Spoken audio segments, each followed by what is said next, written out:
I do want to hear this later. Welcome. Welcome. Hello, everyone. Hi. It's Saturday. That means it's time for hashtag drama and tea. All the drama and tea, as we can see. But I have all of the. Is my. No. I fixed everything. Thank you, though.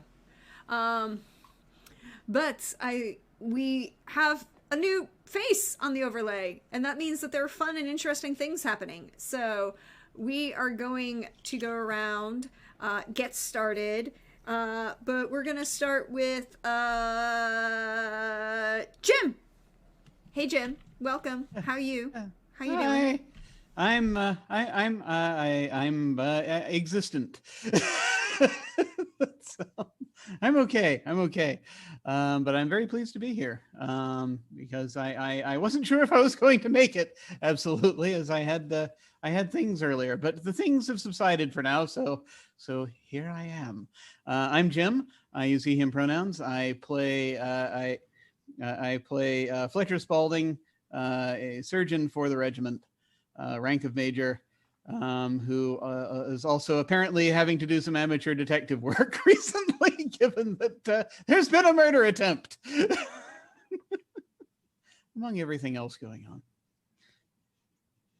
Yes, there has been a murder attempt, and as we come tonight's around... tea, by the way, I'm sorry, I forgot to mention tonight's this. tea. Tonight's tea is Earl Grey, favored by Anglophiles and starship captains everywhere. But a question, is it hot? Okay. Lukewarm? Warm. It's pretty warm. It was hot when I poured it, but it's okay. Growing distressingly less so as time proceeds. But physics, what can you do? That is a problem. But also currently, unfortunately, suffered from physics last week, as in gravity was introduced. Hey, Trooper, how are you? I cannot hear you. I'm fine. I'm a little concerned because there wasn't one murder attempt. There were two, and really, if maybe even three. There could have been three murder attempts happening so far, which is two more than one, which is a pattern. It's like three strikes of murder attempts, and I feel like that's worrisome. Also, thievery, maybe even framing also happening. Not the kind that you put on photographs, but the kind you put on people. Oh, I'm Trooper SJP, and I'm playing Lieutenant Henry Valentine, who is a farmer who was raised up from the ranks, now a lieutenant, and very, very good at deception and espionage persuasion, talking to people who are noble in fancy parties. He's very good at that. Very. That's me. I feel like there was some inversion there, some sarcasm, just a touch, just a wee touch. But perhaps someone who is...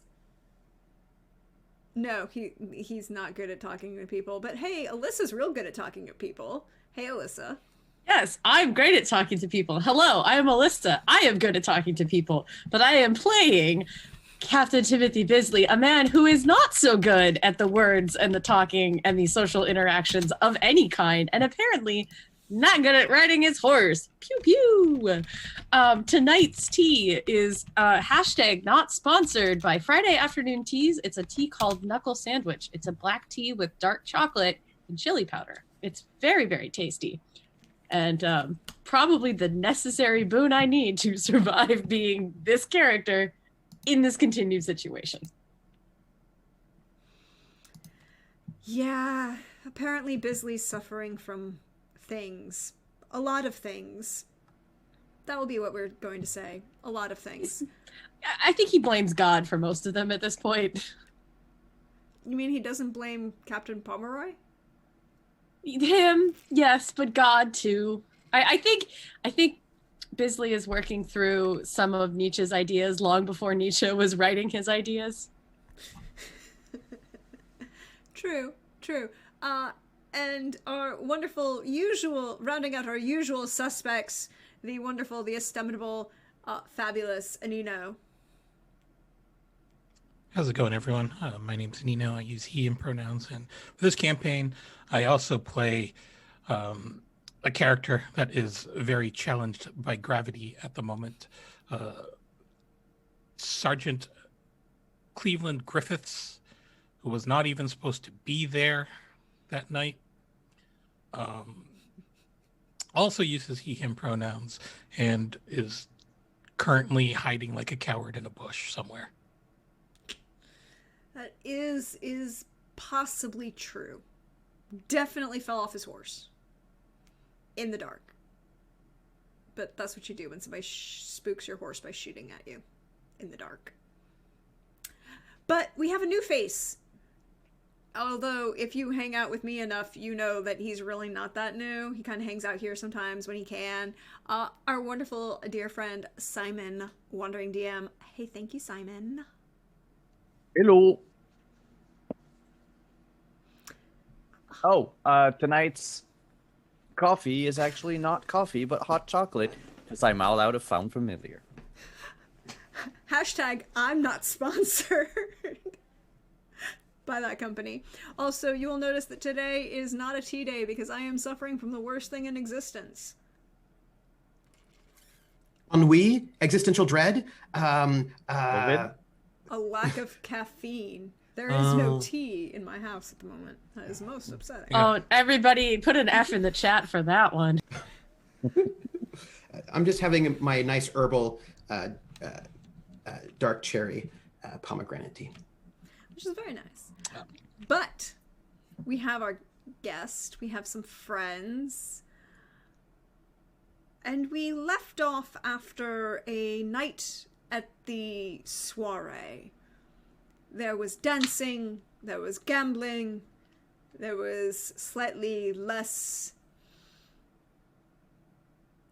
appropriate entertainments available to certain people who wished to partake of them. Apparently, Captain Bisley desired to partake of such entertainments. Well, you know, as they say, when in Spain. No, I didn't know anything about that. I'm sure. Then there was an attempted poisoning of the host of the soiree and one of the guests. The doctor provided wonderful medical attention, which was very important because apparently certain other people are not so good at some medical attention. There was gambling. There was getting thrown out of the party. There was attempting to discover the possibility of an escaping poisoner that led to two individuals falling off their horses because the horse decided to nope on riding cross-country in the dark. Sometimes horses are smarter than people. There was a decision to confront and question some of the staff, which led to the final moment where the staff decided to kick everyone out of the soiree. And that's where we left off with, well, let me phrase that. Not everyone has been kicked out of the soiree. Lieutenant Valentine is acting as a bodyguard for the doctor, as the doctor provides medical attention for the host and, the host's, one of the guests, Major Gaylord Holmes, an artilleryman. There was everyone, but there were a few people who had left early. One of those people who had left early was Sergeant Cleveland Griffiths, left on his horse, riding back cross-country. And when we left off, there was a sound of a shot ring out, which spooked Sergeant Griffith's horse enough that it, well, it decided to buck its rider, which was good because that meant that Sergeant Griffiths did not get shot in the head. But we're gonna pan the camera to another figure in the dark. A gentleman of some quality, walking the same road. Simon, could you describe what you look like? Yes, I can. As I frantically look for my own picture. You would see well, if you were in a more illuminated place, a more lit up place, a gentleman, mid-30s, a strong of jaw and of nose, albeit his nose is slightly broken due to years of living a violent lifestyle. His poofy hair goes down along his neck, almost reaching his collarbone. He is wearing at the moment a white shirt tucked in gray pants with a chocolate waistcoat that he has unbuttoned as he's heading home for the night. Is it's not a cravat, it's a ascot. His ascot is the piece of cloth is the cravat. The tie is the cravat. Okay. The style of tying it is an ascot. I wasn't sure. So his cravat is just hanging loosely around his neck, and are we in? I forgot that information. Are we in summer? Well, Which season are we? at this point it's after midnight, so it's definitely August 1st. Okay. Yes, So the 1st of he would August. not be wearing a coat at the moment since, the weather is warmer in Spain than it is in his home country. If only slightly, but still. For all of you wondering if my description was accurate or not, I will post in chat a link.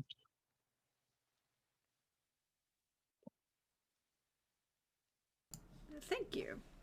So this gentleman, who we have not yet been introduced to yet, has by the way, what I posted in chat was the timeline of all of the Napoleonic battles, starting even before Napoleon becomes emperor or commander of the French army. Simon posted a picture of his face claim for his character. Simon, you heard this shot ring out in the dark. And you would see, not far in front of you, a gentleman have fallen off his horse. As, we're gonna make it like really artsy and, have that one lone tree standing there, and just as, the horse with Cleveland Griffiths gets there, the shot rings out the sound, the horse bucks, the moonlight strikes, Cleveland unfortunately falls from his horse, and one of the branches above him breaks and falls to the side. This is something that you have seen. What are you going to do?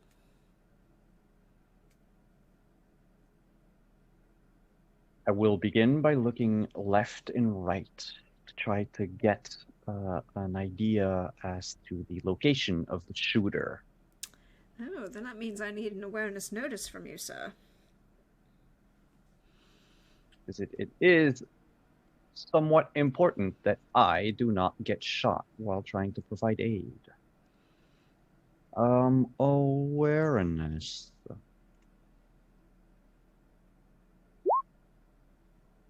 That would be a very high 7. And unfortunately, in the dark, it is not high enough for you to see anything. The sound you can gauge kind of ricocheting across this empty plain. You know, because the plains and the rains and plains stay mainly on the plains.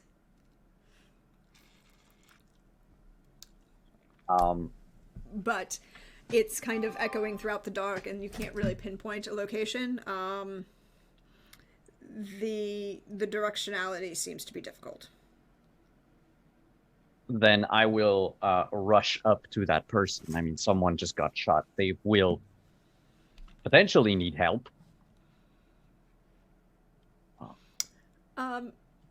We're gonna pan the camera. We'll just actually have the camera follow and do that lead shot where it focuses in from the perspective of this gentleman who we do not know the name of yet, and follow in to following the camera's line as it focuses in on Cleveland Griffiths. Sergeant Griffiths, sir, you've just been shot at. And you've fallen off your horse.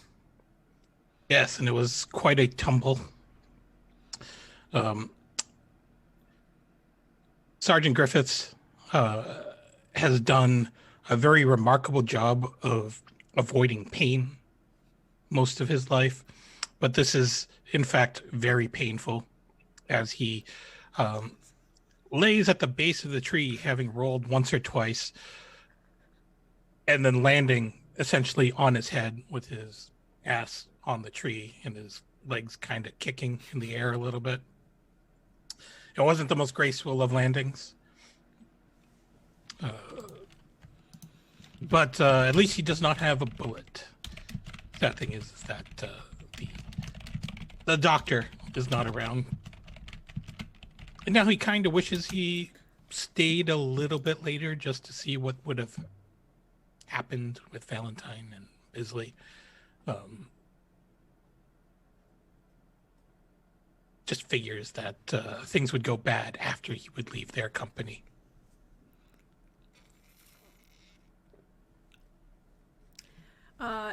You come to a rest at the base of this tree.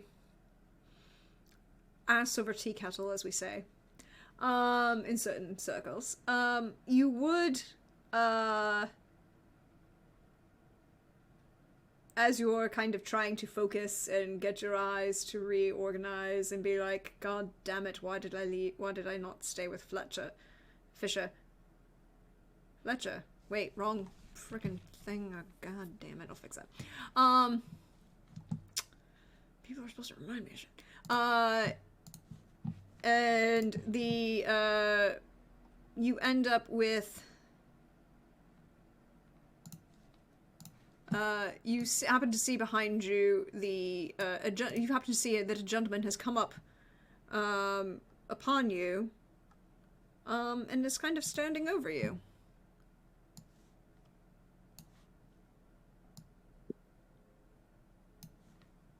He is not, however, holding a weapon. Well, I don't know, let me phrase that. Simon, are you holding a weapon at this moment? No, not at the moment, and he looks concerned.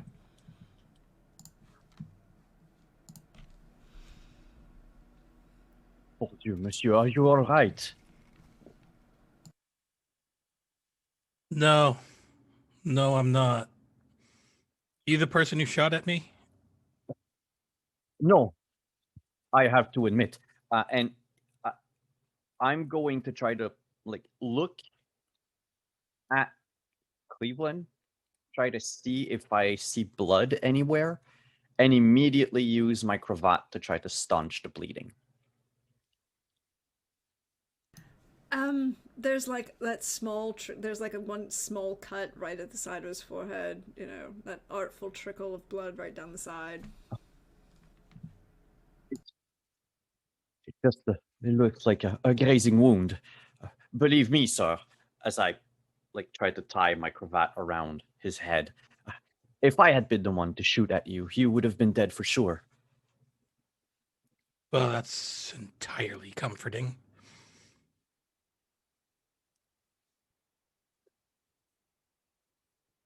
Did you perchance anger someone at the soiree? pauses and then runs through the night just to remember. I probably did. Yeah, it was. If it wasn't at the gambling tables, it was probably the woman that my companions so inelegantly introduced themselves to without prompt. I think my colonel was there too, probably. At least that's all who I can remember that I might have offended. Were you friends with the person who tried to confront the Donna?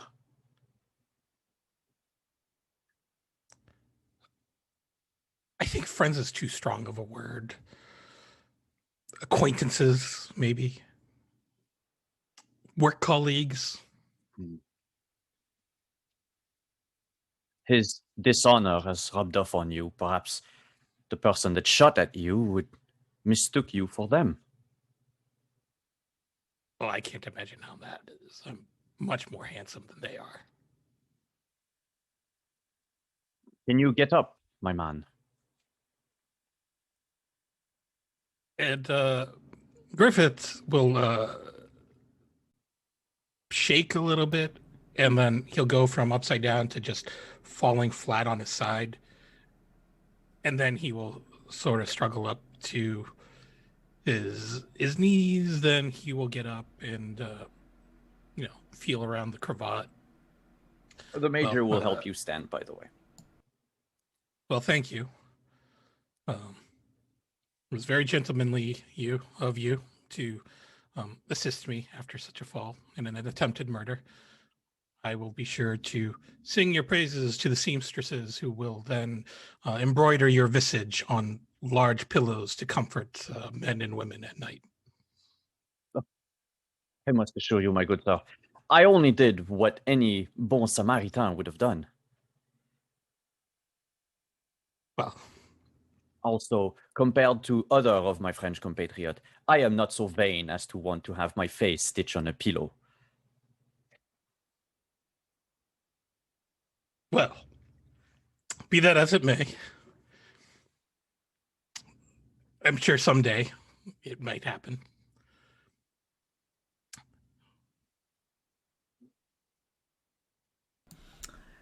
Can I ask the two of you to make an awareness notice roll, please? We're gonna get shot at.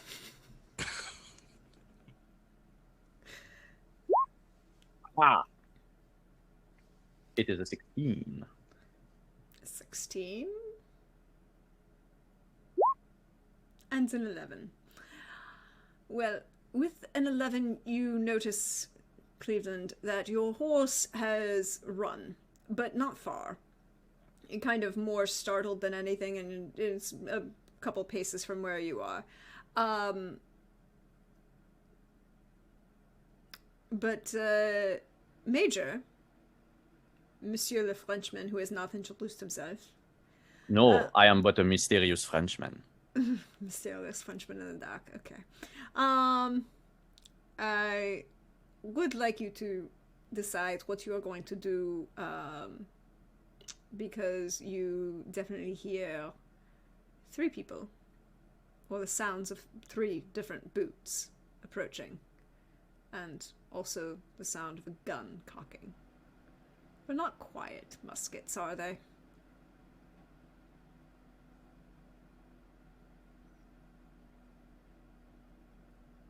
How many did I hear? Like just the one? 3? You hear 3 people and 1 gun. Well, you've heard 1 gun. You think.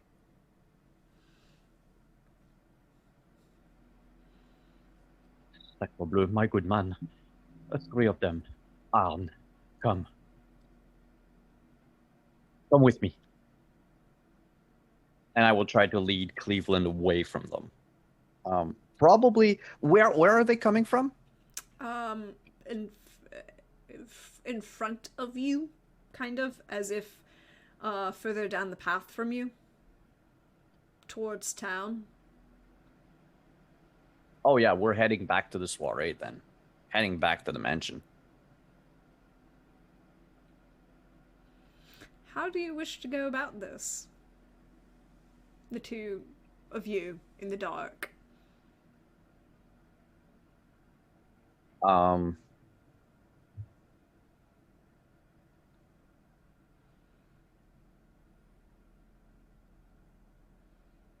Wait, has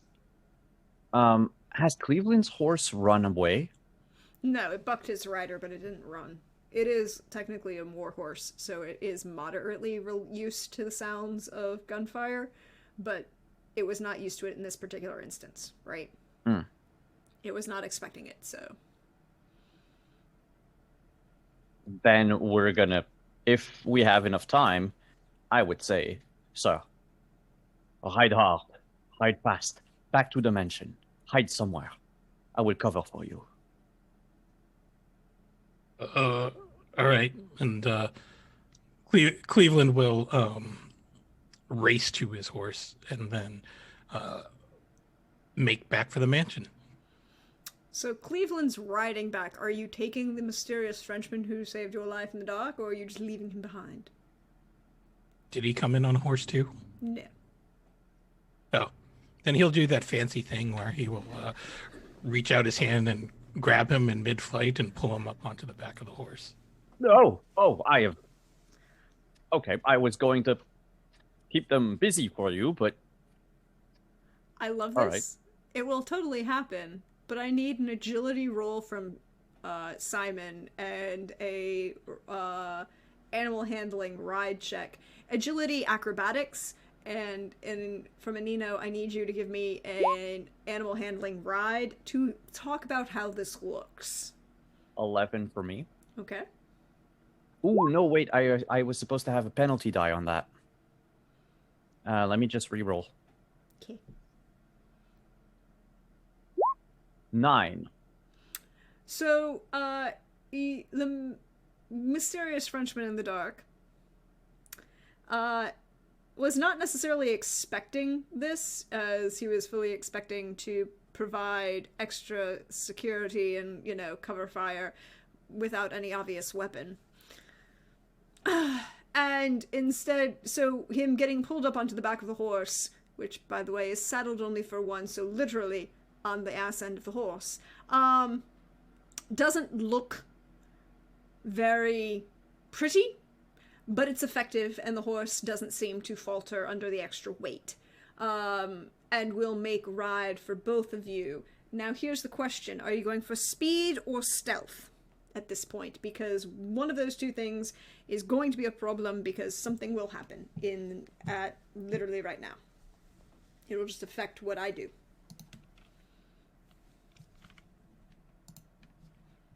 Let's see.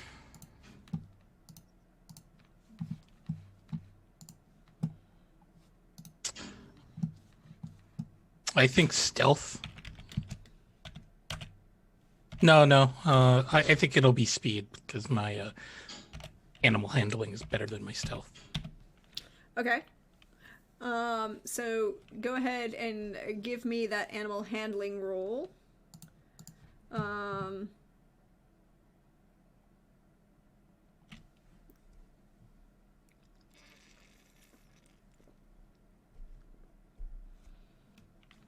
Ooh. 17. So that gives me the DC for this. An 11. No, you do both hear various gunshots go off behind you.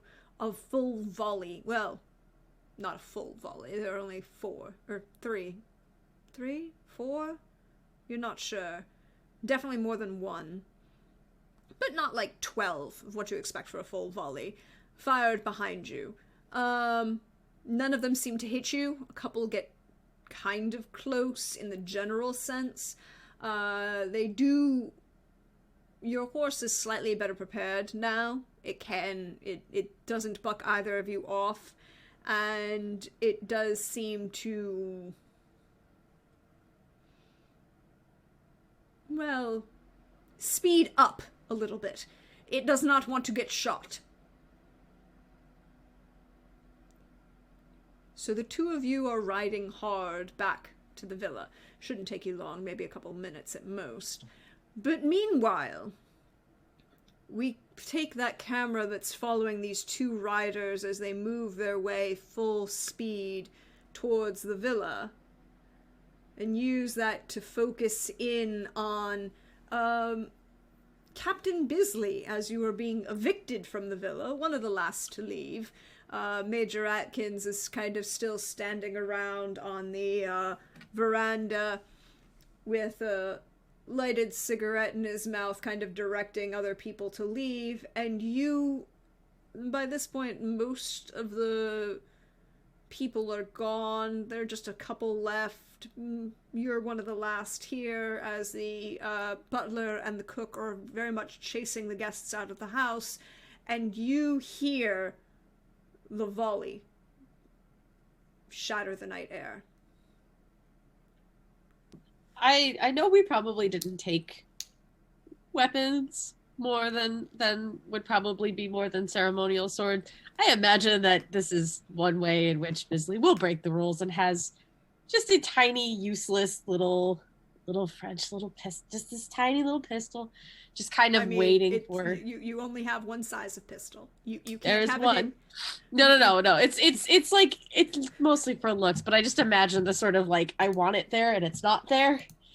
It's the my desire to reach for what is not there because I just have a ceremonial sword on tonight is very much getting to be, and this has already been a night of everything comes up against Bisley. He bet it all on black and it all came in red, as it were.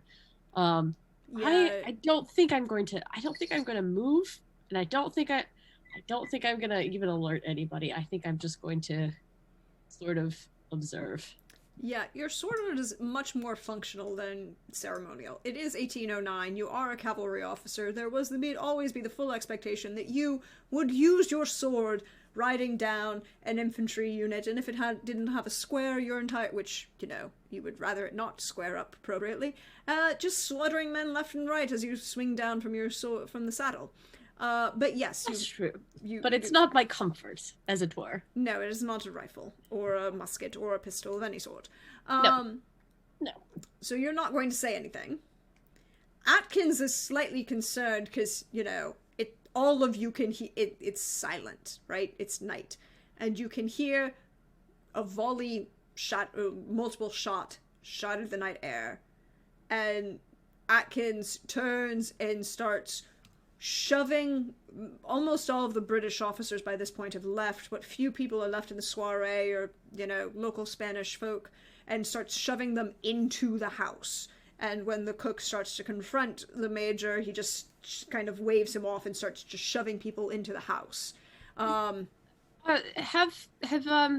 our good friend Willoughby and Quibble, have they left? Or are they getting shoveled back in? Would you like to roll me an awareness notice? Yes, I would, because I want to know. I want to know if they've left already, because I'm concerned about that. Wait, do I have any bonus dice? Everyone, as the kindness of chat gave you at the end of last session, has 2 bonus dice. Even I'm gonna use one. Okay. Because I am not the most. No, well, I have a 5. It is.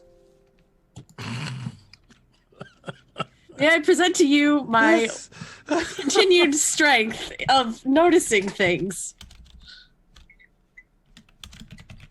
What were you noticing? I was trying to see if Willoughby and Ingram were gone. Or Willoughby and Quibble were gone.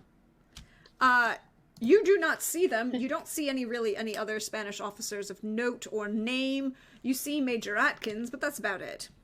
Okay. Well, I assume Major Atkins is going to funnel people in. I think I might sidle up to him and just be like, kind of preparing in case something gets closer to the house, like standing on guard. Okay. But I really don't have any other move at this point that would be very useful. So, as we take the camera further inside, following those who are Major Atkins is pushing inside, we take it up the stairs, around the veranda to the eastern wall and the master's quarters, where the Major Dr. Fletcher Spaulding and Lieutenant Henry Valentine, who had been treating Count Francisco Serrano, can both hear, particularly with the windows open on that eastern plain, the sound of gunfire as and the shouts of the transition of shouts from the cook shoving people out the door to the shouts of Major Atkins very loudly and in a very heavy Irish brogue, not really caring anymore, and shoving people inside the door. You can both hear this from where you are, particularly because the veranda is open. So as I recall, I was getting ready to go over to Francisco, who sounded like he was stirring. Mm-hmm. So if it's one of those things where if I've managed to pull the curtain back thus far, if I see him and I just sort of look up, I hear him as I was about to say something, I'm like, just a moment, it appears someone's firing a gun outside of their station. And we'll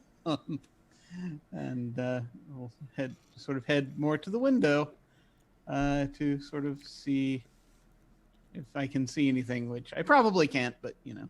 Well, you can go ahead and roll me that awareness notice as you're looking out the window. Well, hey, Lieutenant Valentine, what are you up to? Well, if he's going to go in the window and there's shooting, I'm going to go near him so that if someone's going to shoot at him, I can knock him over. I'm just in bodyguard mode. All Okay. right. So I'm readying myself to push him down in case, you know, because he's looking, so he's got that. I'm just going to try to be protective.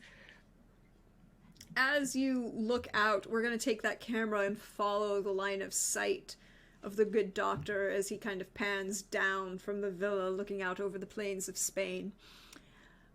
You can see in the distance, as the moon shines down, two figures riding double on a horse, riding towards the villa, the flash of musket fire behind them as they ride hard.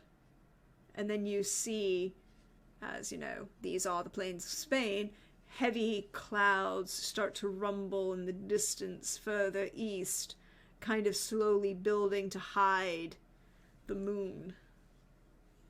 A storm approaches. Yeah. So just sort of glance back over at Valentine's firing someone down there. It's a couple of folks riding in on a horse.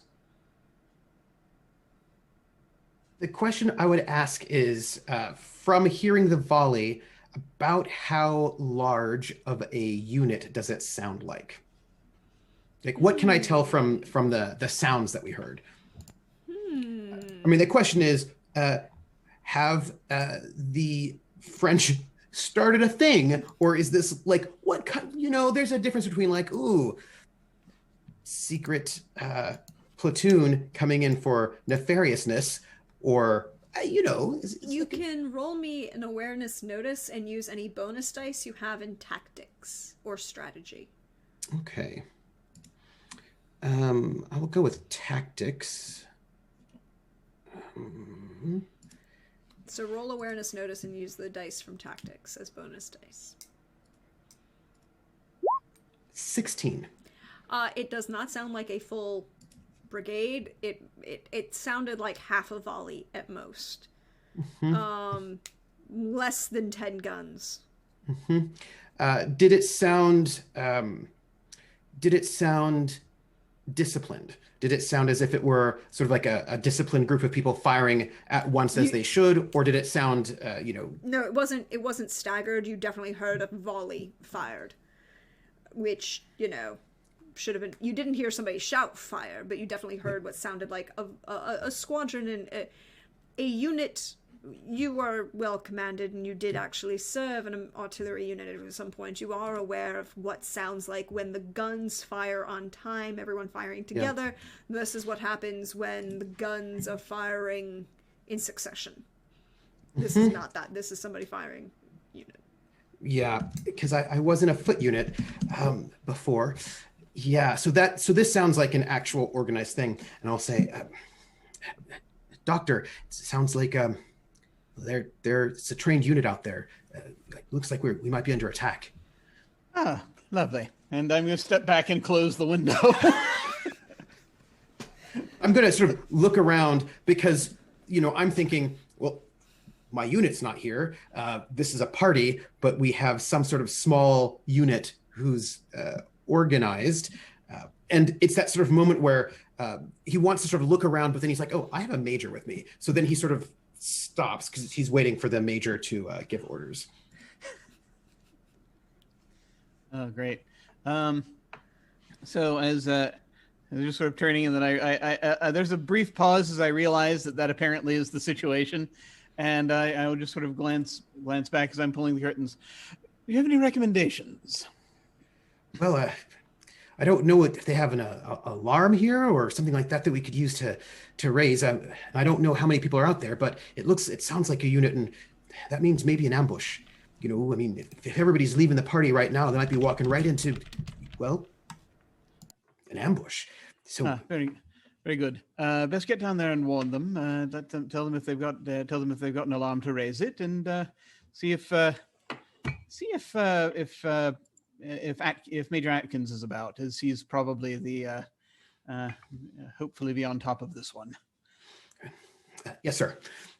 I will head out and see who is still left here, looking for someone who might work here, one of the staff, and then to sort of going to step outside and sort of try to give I know we're on the second floor, so balconies, look to see who's here, who's around, right? Both people who work here and people who are guests. So as you kind of glance out the window, the stair, the balcony is, looking over into the courtyard below.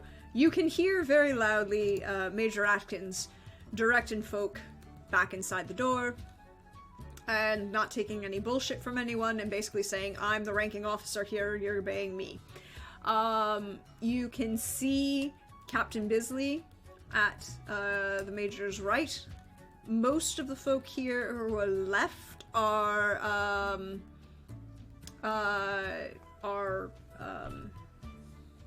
locals, Spanish.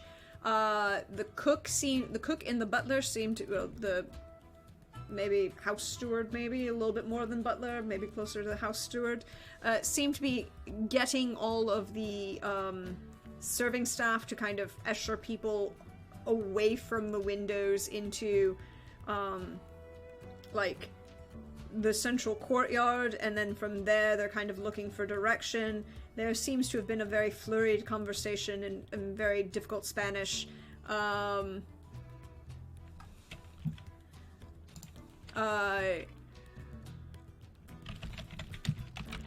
That seems to be suggesting maybe sending women down into the wine cellars. Atkins and Bisley seem to be on top of it, so I'm going to go to the steward. Yes.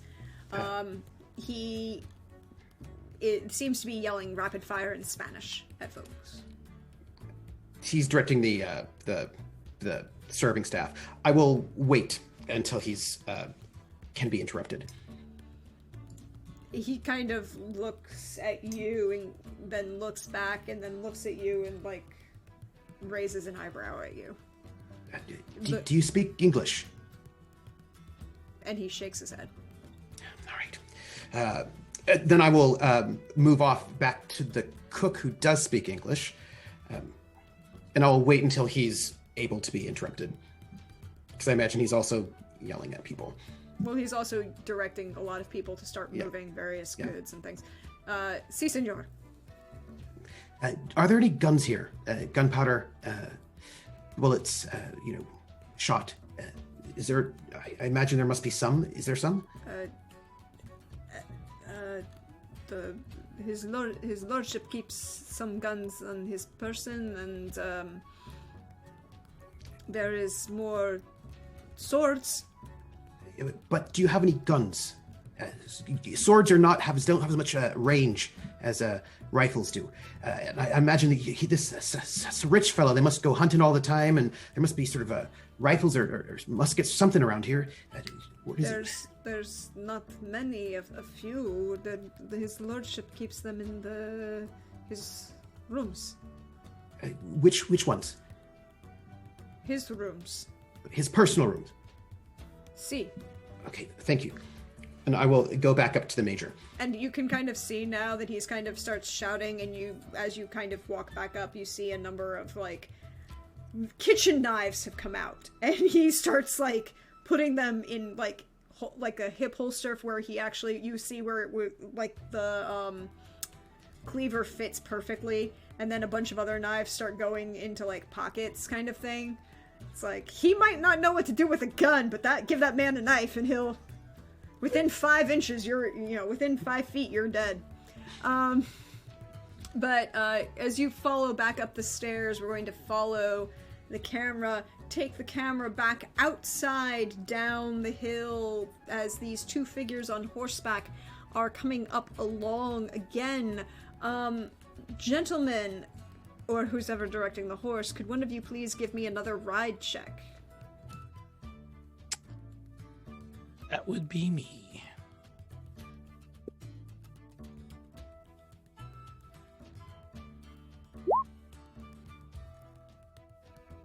Well,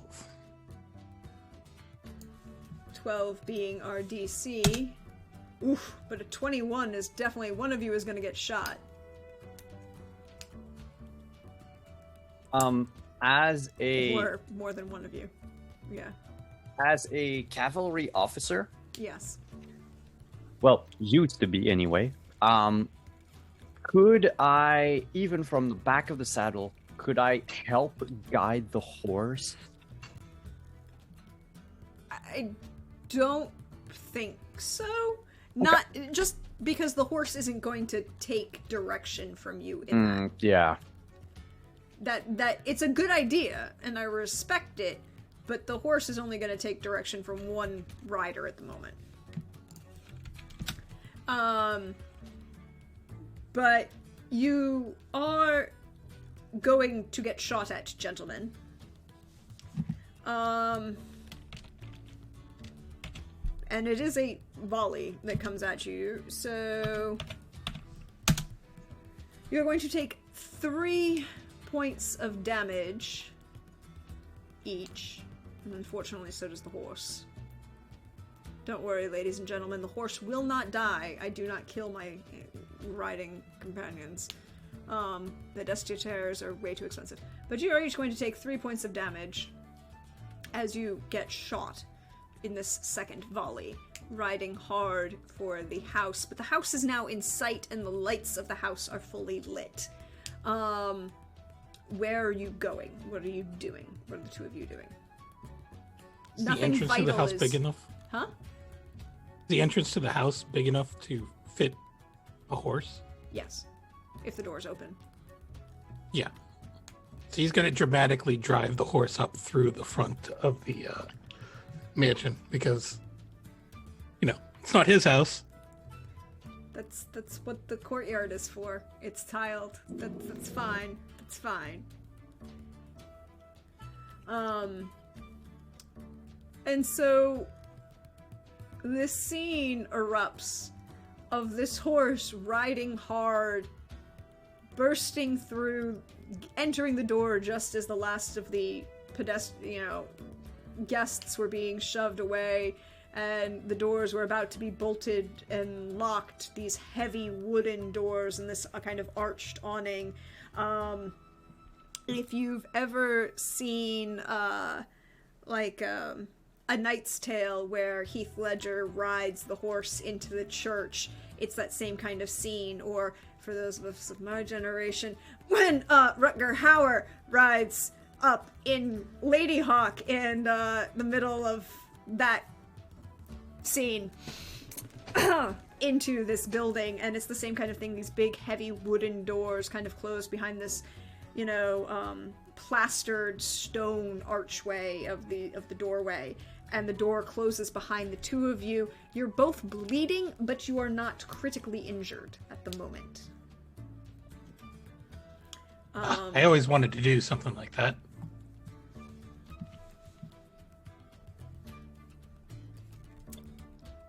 And then he's just going to slump forward on the horse. Oh, and I'll try to grab him, steady him up.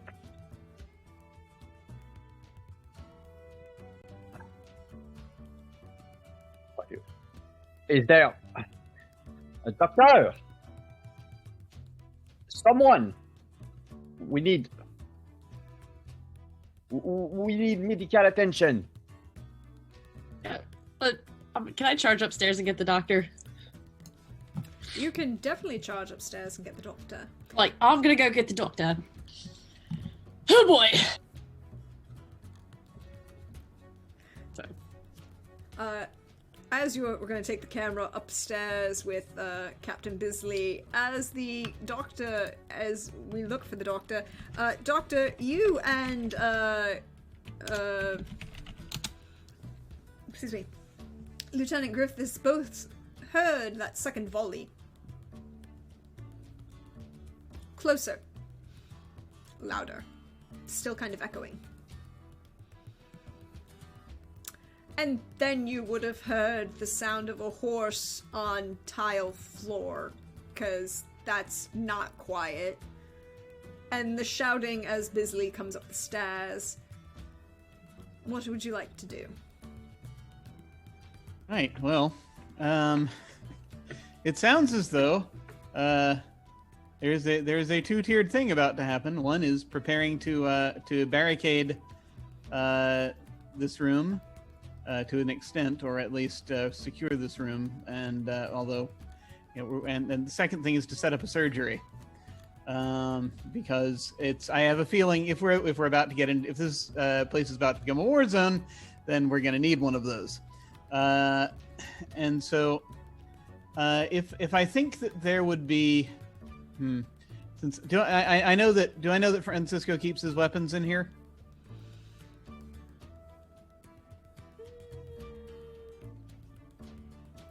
Yes, you would know that. I mean, I'd imagine the rifles, they're not small, right? They'd probably be hung up somewhere.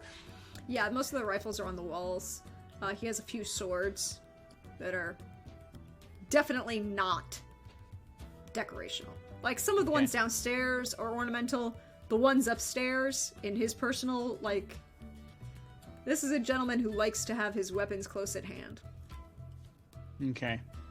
So, what I think we're gonna do is we're obviously Bisley's going to come upstairs and tell me something in a moment, but I think the immediate reaction just on the gunfire is just kind of getting things ready, securing, making sure people can't get in here from like windows and what have you. So that's probably what I'm just immediately doing right now. Okay, so you're you're preparing yourself. Lieutenant, what are you doing? Well, after I'd heard from the cook that the weapons were in the master's quarters, I was heading back up to join the report back to the major. You probably heard the second volley just as you got to the top of the stairs. Or just the doorway of the bedroom, I should say. Not just the top of the stairs. Captain, you are doing... The floor is yours, Captain. Just charging up, running, burst through the door and be like, "Oi! Doctor, Griffiths is injured downstairs with some mysterious Frenchman that I can't really figure out, and he's definitely looking might worsen. I don't think I can get him up the stairs, so please, for the love of God, help me. And also, is there... I'm sure you've heard the volley. Is there a rifle or something? I don't want to use this sword if I don't have to. I just sort of gesture I gesture at the rack on the wall. Okay, you deal with them, and I'm just gonna immediately grab whatever rifle looks like it'll have the best sights on it. So yeah, if and I'll just quickly ask: have they come in yet? Griffiths and the did you not hear the horses? The horse come in. Enemies have any Enemies. enemies come No. in? They're not in yet. Not in yet. Very good. So I'm busy getting to work setting this thing up so I can go. I'm actually going to grab. So I'm going to grab my. I'm going to. Let's get a guard up here if we can, and I'm going to grab my bag. I'm going to grab a sword off the wall, and I'm going to head down, so that I can see what's going on with Griffiths. Lieutenant, what are you doing?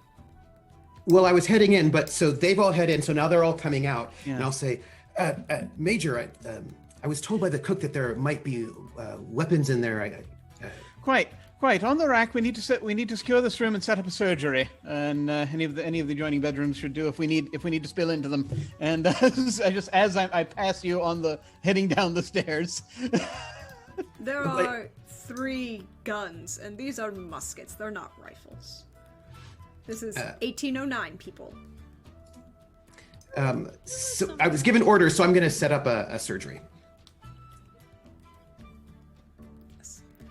So we're going to follow the camera back down with the doctor as he proceeds down the stairs at quite a bit of pace to the chaos that has erupted as what? Well, Cleveland is is Cleveland conscious? He is, but he's the farrier and is used to working, at the forge and in the field and not so much getting shot at. So, and the only weapon he really knows how to use is the axe that the farriers just tend to carry with them in order to aid with treating horses in the field.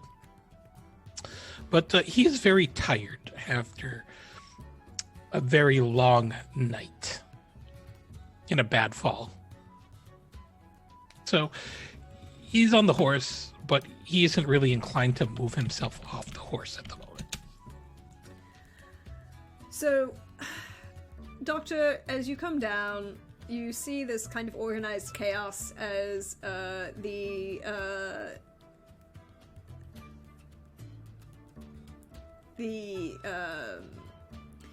cook and the steward seem to have gotten most of the guests out of the courtyard. Major Atkins is still kind of leaning against a pillar, negligently smoking a cigarello, blowing at everyone's direction. And there are these 2 figures on the horse, one of whom, well-dressed individual. You would notice this right away, immediately. A gentleman of your stature and understanding would point out the fact that this gentleman is very well-dressed, and very kind of stylized, slightly, well, his hair is kind of pulling out of the low tie in the back. Looks kind of floppy looking. Who's holding Griffiths up on the back of a horse. Oh, I see. What color is his coat? Brown. Okay, so it is not burnt. What was it? Burnt orange, I believe, was the color I was looking for. The kind of the description that the cook gave was burnt umber. Burnt umber. Ooh. It is possible. It is possible. So, given that. Yeah. Oh God. Am I seeing him from the front or the side, or what direction am I seeing him from? Well, you're assuming that you came down the stairs. Yeah, I'm coming down the stairs. And he's kind of like in the middle of the courtyard on the back of a horse. Oh yeah, so from above, does it look like there's a vent in the back of his coat?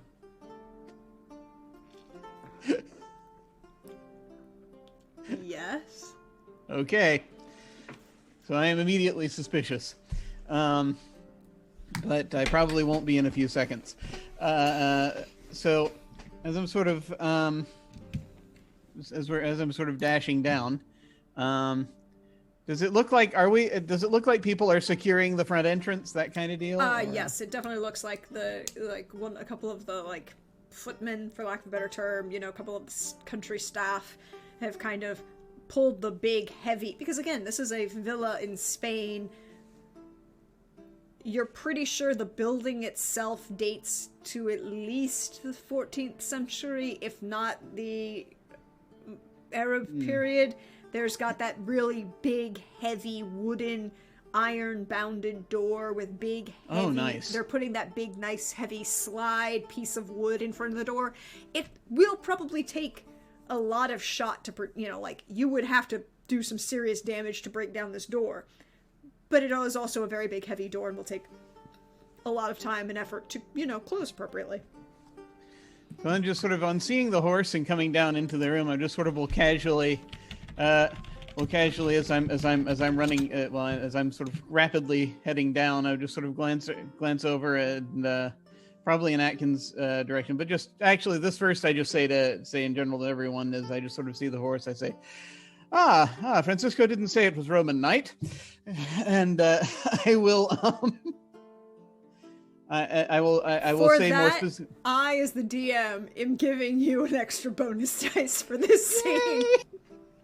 Because, yes. And so I'm going to also sort of say, as I'm heading past, I'm going to say to Atkins, we're setting us. Valentine and I are setting up a surgery up there, and I just sort of point in the toward whatever room it looked like Valentine was heading toward. You told me to do it in the master's bedroom. You didn't tell me to leave, so I'm just doing it there. I remember I said there or wherever there's room, which would which could have been one of the nearby bedrooms as well. I'm not going to go into anybody else's bedroom.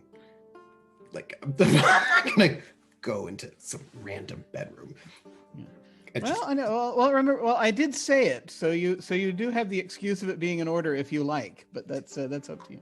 But I imagine the master's bedrooms. It's probably big enough. Yeah. I mean, I'm not gonna be spending a lot of time there anyway, so I'm whatever works. So I this is one of those rare things where when it becomes medical, a switch is flipped, and Spaulding has very little decorum when it comes to matters like that. So I'm going to head over to Griffiths and sort of check and see what the situation is, if we can move him, that kind of deal. We can move both of them. As you approach the horse, one thing you will notice is the gentleman's coat. The gentleman is bleeding. They're both bleeding. I see. Good evening. Out for a nice little night ride, were you? This is how. Yes, it was entirely pleasant. Good. Glad to hear it. I don't believe we've been introduced. I say to the mysterious gentleman. I feel like introductions would have to wait until after you've plucked out the lead from. Where have I been shot? I'm assuming your back or your arm, because you haven't been shot in the ass. Okay, just making sure. Okay. You're sitting on the horse. So upon hearing him speak, I become slightly less worried, but slightly more curious. But at the same time, I'm like, indeed. Well, one must sometimes learn to do things simultaneously. But I understand. I understand as standards vary from place to place. See, can you walk? Can I walk? Barely. I think I would be limping. All right, let's see if I can. And I'm just sort of going to if there are people around, and if there is someone around that I can just sort of gesture to come over and help me. And I don't care if it's staff. I don't care if it's military. It's just anyone conveniently who might be conveniently nearby, who looks like they'd be able to help. Yeah, there are a couple like the couple of those nice strong farm hands. Yeah, I'm just going to basically gesture them over and ask them to sort of help them support Griffiths and the mysterious French person. to help us up the stairs. Where we're getting all the stuff laid out. So you are helping the gentleman up, and I leave it to you to determine what happens next. The floor is yours, ladies and gentlemen.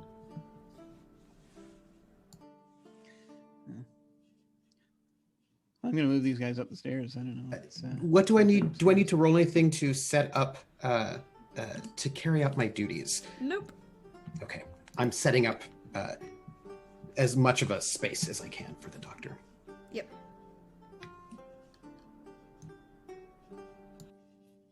So what we'll do then is we'll kind of move everyone upstairs to the second floor bedroom of Francisco Serrano. Francisco is coming awake and is slightly concerned because, gunfire. And the Major Atkins is still on the chaise lounge near the window. There are like a couple of the poofy chairs, low poofy chairs kind of thing in the space. More Rococo than anything else. And you have in front of you all, well, a bleeding unintroduced gentleman, a bleeding sergeant. But not a bleeding horse, because that's still downstairs. Exactly. Someone else is taking care of the horse. There's a vet for that. Like one of the stable hands that got shoved into the house is taking care of the horse. Don't worry, the horse is fine. Horse will be fine. It's a little confused, but it's inside. It's all fine. I'm probably not the person to do this, but given my continuously impressive awareness score, but would it be possible to have somebody kind of scout the window and see if they can get a sense, even in the, it's dark, it's probably not going to be easy to see, but have a sense of how close the shooting has gotten to the house at this point? Because again, I would like to. I am not the person equipped to do that. But if I can set up sort of on the balcony or something and be prepared to sort of shoot from the window. It's not the most ideal spot, but it might be better than nothing. So, alright then, who are you talking to? What's going on? Go ahead and play the scene. Well, Valentine, I know you're busy, but, your slides are light better than mine. Like, holding probably a bench that I'm sort of padding to be like a operating table, right? And I've got this bench. Sir? I mostly... Look, I'm not the best at keeping track of things when I want to, but I need your field expertise in this moment. Yes, sir. What do you need, sir? Well, I want you to see if you can figure out how far away our friends with the guns are. Then, I want you to give me a warning of how far away they are so I can sort of basically fire at them from this window. Yes, sir. Is there, so this fellow, I mean, I don't know what rich people do. So keeps all of his weaponry here in his chambers. Does he have like a field glass of some sort? Not that you've seen. I will do a search to see if there's anything like that before I go out and look on the balcony first. Because if there is something, it'll make it easier. Not that you've seen. Okay. Then I will just look out the balcony. Go ahead and roll me that awareness notice. 12. You can make out in the distance, under this light of the moon, multiple figures on horseback. Shadowed, darkened, staying towards the shadows as if they're paying attention to that kind of thing, and seem to be watching the villa but not approaching. Not So coming, they're not coming into the line of light cast by any of the candles or torches. are they moving or are they stationary? Right now, stationary. As they kind of come off to the southeast. How many? You can definitely make out 4. Can I make out any more than 4? Or does it seem like I can make out 4 but there might be more? Or does it seem like there are 4? Like, You can make out 4, but there might be more. You're not sure. from the volleys that we heard, did it sound? You said it sounded like less than 10. Like, well, I'll just say, sir, I can right over there. There are about 4. I can only make out 4 men on horseback over there. Remember the fellows that Sergeant Griffith said weren't really an issue, that weren't important to think about? That could be them. Yeah. Well, regardless, whoever they are, they shot Griffiths or shot at him, and whoever his friend was. Is the sergeant major all right? I don't know. I'd send the doctor for it.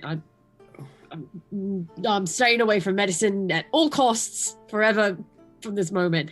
But point again to the shadows. Right there, sir. Okay. I'm going to I know my sight won't be very good, but I'd like to take a shot at the even if it's a warning shot, but it would be nice to if I can hit somebody, that would be better. Okay, you're going to take a penalty die for shooting into the dark. That's fine. I With kind a of figured musket. that. With a musket beyond 100 yards. I do want to point this out to you. Yeah, I figured that. Well, that was what I was concerned with. Is like, there's probably no way to angle it to get it. This is probably more to scare them off than to actually hit. Now I got to remember which specialty we put musket at. It is musket. The second one is the first one. The first one. I put them in the wrong order. It should be like what's on the chart is bows, crossbows. It should be musket, then rifles. Okay, I just wanted to make sure. But I still take the penalty die. You do. Okay, that's fine. I'll take that risk. Ooh, with a 19? I still, yeah. I'm pretty, we talk about what a medium man Bisley is. He's pretty good at one thing. And it's pew pew.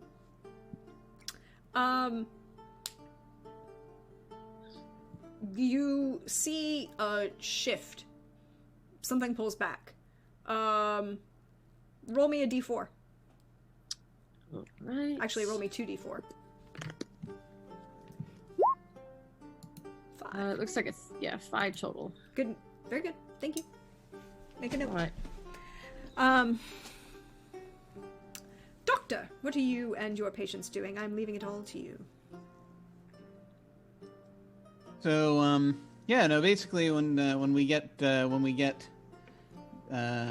Griffiths and the gentleman up the stairs, I see that Valentine has dragged out some benches and what have you. So I'm going to. How bad does Griffiths look? How bad do Griffiths and the gentleman look? The gentleman is bleeding from where? Where are you bleeding, Simon? I think they would have probably shot the back of his left thigh. Didn't hit an artery. Shot like in the outward portion of it. Maybe a few, I don't know, half an inch from the bone. Those breeches are gone. Such a shame. They bled significantly. The ball is still in there. Cleveland looks a little bit worse. He's been shot. Probably similarly in like the arm, perhaps, or the shoulder. But also seems to have a cravat tied around his head. That is slightly bloodied at this point. Okay. So Griffiths looks to have possibly 2 wounds. Is that? That is correct. Okay. All right. So if it's Griffiths might actually need to.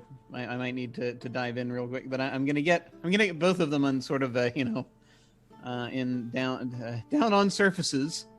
I'm going to probably have commandeered some other staff to help sort of run stuff back and forth, possibly Rosalita, if she's available.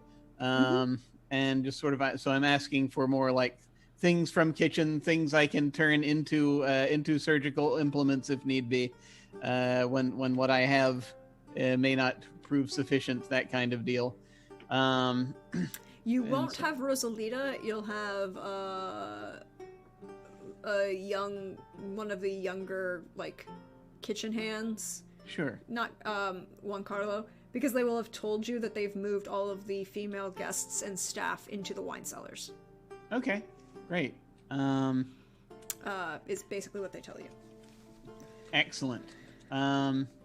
So I'm gonna have Juan Carlo basically just be doing supply runs and stuff so that I can get this whatever stuff I need that I don't have on hand. Since I presume I'm not the doctor's bag may not have everything in it that one could ever possibly want.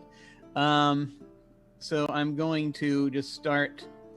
So I'm going to start carefully. I'm going to, when we get Griffiths down, I'm going to look at the wounds and see kind of what the deal is. So you want to roll that diagnose ailment? I shall. Heal. And I feel like the whole time as I'm doing, well, let me go ahead and roll this, and as this is happening. But let me see. Diagnose ailment, healing. I feel like the whole time that I'm doing this, I'm probably also just sort of over my shoulder, casually. I'm probably still casually talking to Francisco in between things, or just anyone else who's there while I'm just looking at this. I'm just sort of saying, I must say, I was going to ask what you were going to do to top that Madeira plunge you took, but I must say, when you provide entertainment, you certainly provide entertainment. It's top marks. No idea how you're going to top it next time, but I'm going to diagnose. Diagnose? Is that right? Okay. You get to diagnose first because you didn't actually see either injury made. All right. Ooh, 22. You definitely see for both of them, again, it's 4 degrees of success, which means you have 4 bonus dice plus the one I gave you, where you can use to treat. Okay. And as you are saying this, however, Francisco is not with it, is very confused, and is rambling in Spanish. Okay. Does anyone other than the doctor speak Spanish? Cleveland. Anyone else? Cleveland does. That's a no. Cleveland. No, wait, I'm sorry. No, he speaks French, not Spanish. Then no one else would understand what Francisco is muttering. You would, however, hear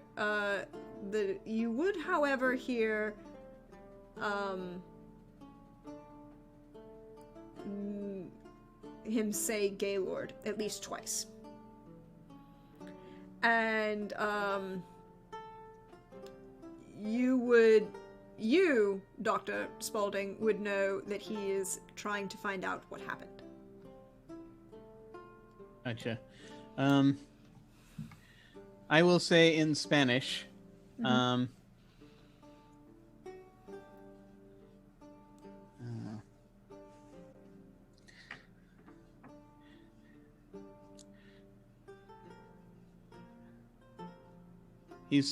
say in Spanish. He's safe. He's recovering.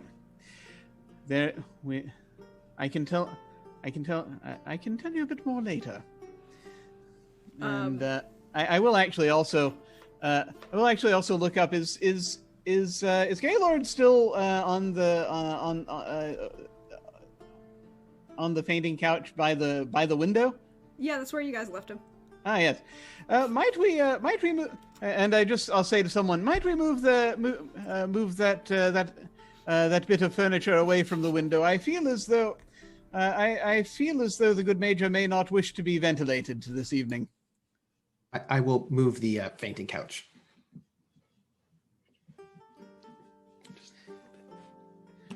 Shall I treat?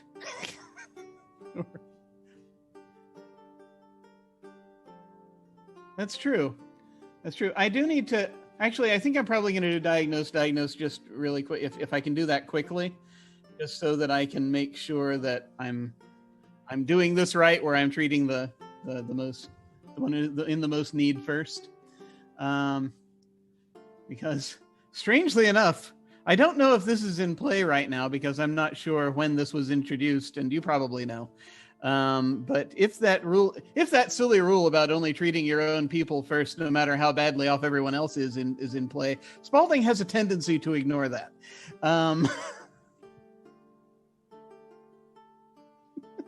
Technically, yes, it is in play. So I'm going to go ahead and diagnose the mysterious gentleman, and so we're going to try that. That's a 27. Okay, so that's 5 degrees of success. The mysterious gentleman has been shot. He is also, you would notice, however, seems to be sweating rather profusely. Some sort of underlying ailment seems to be exacerbated.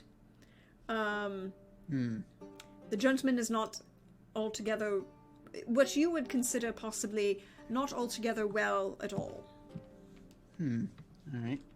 And I'm just sort of, as I'm doing this, I'm kind of taking, I'm sort of taking his temperature, and I sort of look down at him, and I say, and actually, I'm going to try, no, I'm going to say this first.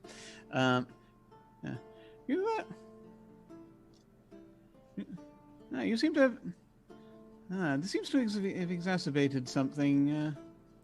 You have an underlying condition you're aware of? Nothing I can't survive, I assure you. It happened a few years ago. I just have to live with the scars of it.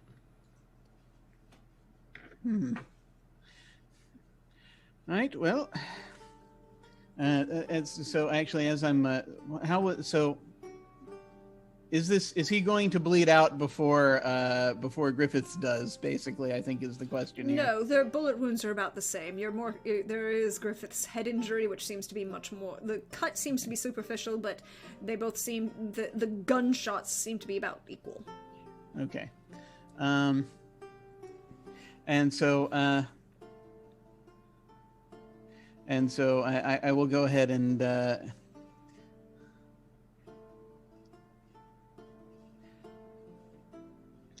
I'll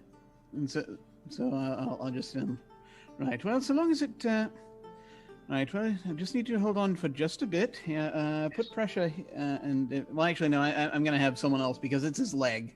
If I can have someone else have them put pressure and say, "Be right over to you. Just have to make sure. Just have to deal with this gentleman's head." I'll put pressure because I'm moving things, right? Yeah. You know, like I'm trying to be that I'm there being helpful in the room. So after I've moved the fainting couch, I'll come and I'll put pressure on the leg where you tell me to. Awesome. Yes. Right there. And I say, and I just careful, and I just sort of look at it. There's a pity. Are those Champs-Élysées? Are those trousers from the Champs-Élysées? Pity. Such a. Yeah. They were my only good pair. Yeah, that's unfortunate. Well, yes, sadly, bullets don't. Sadly, bullets don't tend to discriminate about these things, frightful things. And I will go around to Griffiths and start working on his head.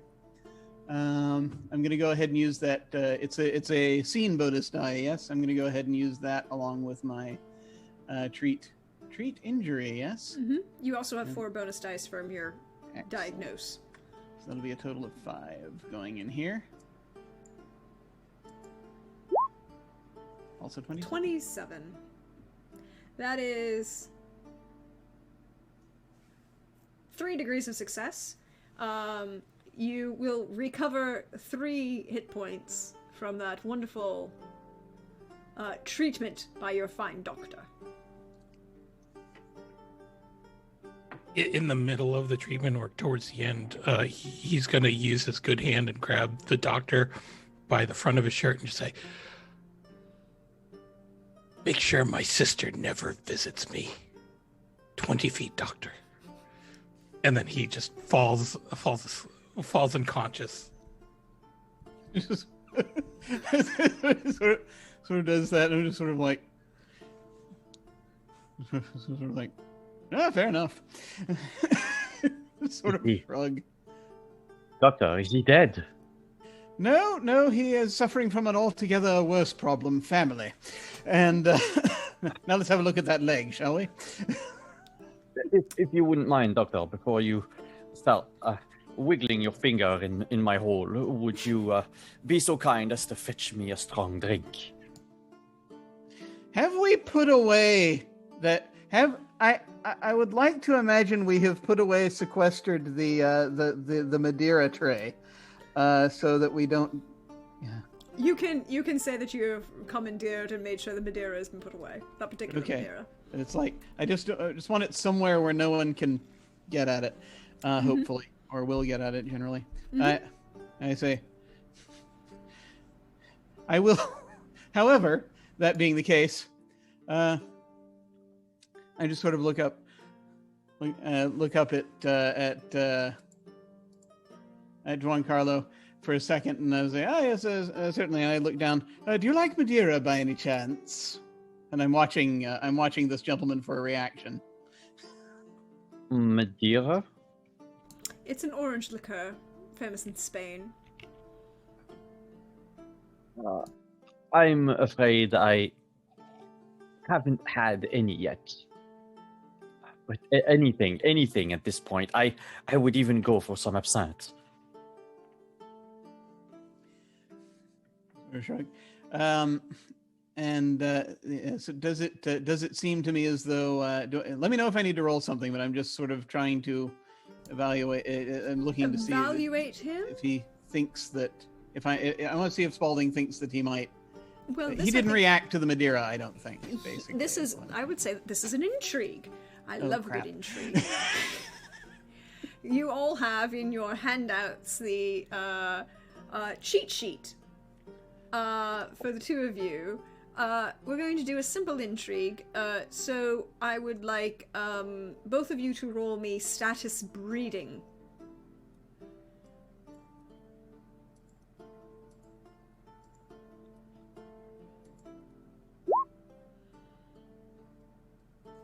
Yeah. Ugh, that's a 12. Let me roll that. There we go. Apparently, I can only roll 27 right now. Well, somebody's cheating. I don't know. Well, I mean, to be fair, that I do want you to know the god level of what he rolled on treat injury was 12d6 keep 7. Yeah, thus far I am rolling only stats that I'm really good at. Just don't ask me to shoot at anything. Yeah. So don't have you help me shoot next time? No, not a good idea. So, if what you're saying now is what we call a read target, is your action. You want to know about them, you want to know what their disposition to you is, which is the other thing is you have to determine your disposition to each other. So your read target is cheat sheet page 1. It's an awareness empathy test versus your target's passive deception. And if you have any skills that can improve your passive deception, that is also acceptable. So you would add that to the thing. But empathy. So the doctor rolls awareness empathy. Gotcha. No, I have not started working on his leg yet, so I will not try to fork those in yet. When it says learn like their disposition, their technique, that would be like his like my favorite technique in intrigues, I guess. No. The last technique that you used, if you used one. Oh, okay. But usually you use read target slightly later, but in this particular case, it's because he's trying to evaluate your response. Yeah. Does an 18 beat your passive deception? How do I check that? So your passive deception is the small number on your ability where it says deception and you have like 3 or 4 or 5 in it. Oh, okay, yeah, you beat it. And then if you have any skill, merits or benefits that might increase your passive deception, it won't be listed there. You'd have to do that mentally. No, I don't think I would at the moment. Okay. So then you would beat the passive deception, so you would say your disposition towards the doctor, and your disposition can be affectionate, friendly, indifferent, unfriendly, malicious. You would know, Doctor, that I am currently indifferent. And... However, I add a thing. Mm-hmm. I am indifferent because you are actively practicing your you're actively plying your trade on me. Otherwise, I would be a bit more suspicious. But at the moment, unfriendly, but not in the yeah, unfriendly way. Let's just yeah. It's just what it's called. You would also get one. You now have a bonus dice for your next persuasion test. Okay. Because that's what you're trying to gauge, right? You're trying to gauge if he was being truthful in his statement about understanding the Madeira. So that's what you gauge from that. Major, it is your turn.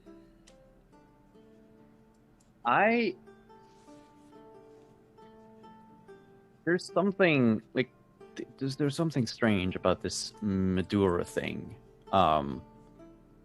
that they asked me about, which I figure by this point I would know what it is. Yeah, Madeira is a very famous Spanish alcohol. It's an orange liqueur. It's, comparable to Cointreau, but really not. But it's something that I think de Laurent would have tried to abstain from alcohol as much as possible while being here. He doesn't want to cause a fuss or, again, attract too much attention to himself. But I want to know why he's so interested in that specific alcohol. So why is the doctor grilling me about if I drank that over anything else? So play the scene. What do you do? Doctor, I only would need something to help ease the pain. I really do not care about this Madeira or anything. If it is some sort of show of trust or whatever, I can drink this liquor. But honestly, anything at this point, just to dull the pain a little. And I would say that's a convince. Or a bargain. Your choice. I would go... I feel it's more convinced. That's what I was going for. Because bargain, I feel like I would have to offer something in return. And if you're being deceptive, if you're not lying, then it's persuasion, convince. If you are lying, then it's deception, act. No, I'm actually, I'm not lying. Well, not at the moment, anyway. So. 12. Doctor, Well. does a 12 beat your intrigue defense? Let me check my intrigue defense currently. It matches my intrigue defense. Then yes, it beats it, because that's 1 degree of success. Major Laurent, what is your will rank? A 4. So that's 4 degrees of 4 composure damage, Doctor, to your composure. You know what's Now, funny? being soaked by your disposition towards, Being soaked by disposition. Mhm. How does that work? I forget. So, like, if you were affectionate towards them, it would only be -1. So it would Oh. be 3 damage to your composure.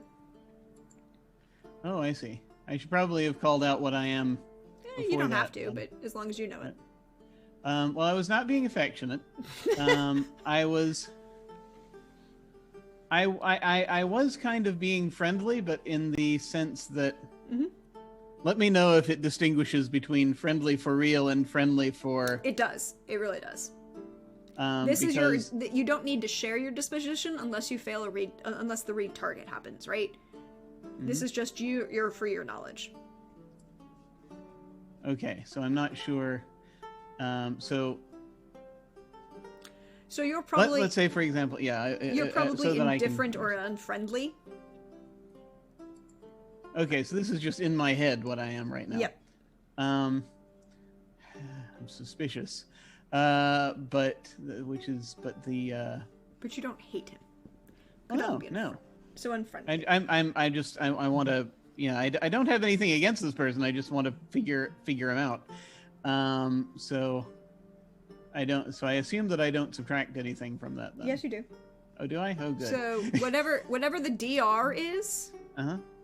based on your disposition ranking. So let's say, for example, I believe you're indifferent to him as a person.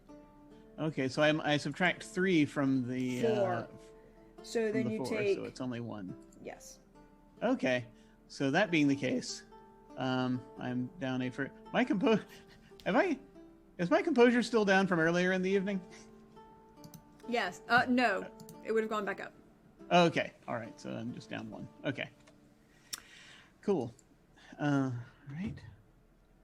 Let me know if I am to react. No, at it's this your point. reaction. It's your turn. Okay. Well, yeah, I'm just basically going to say, right, fair enough. As I feel I'm convinced.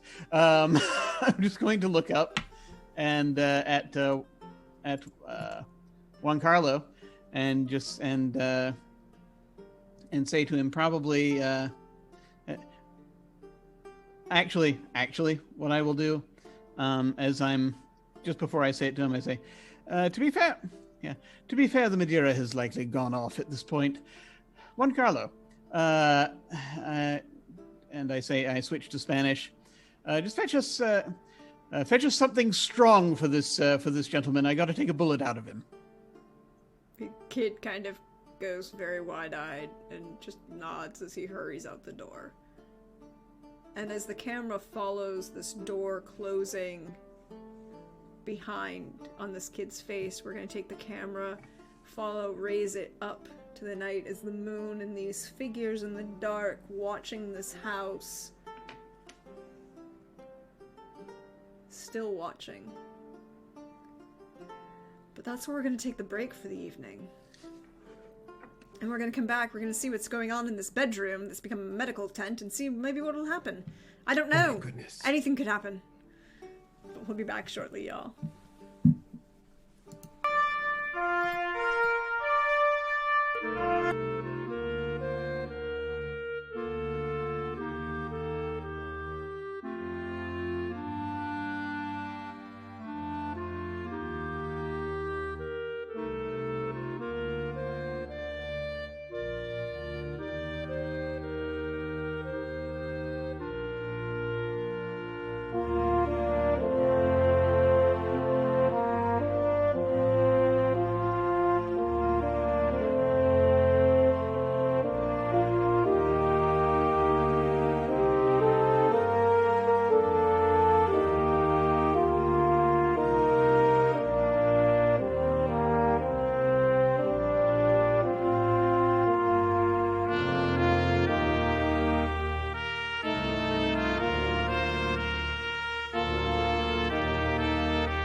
Hello and welcome back, y'all. It is good to see you all.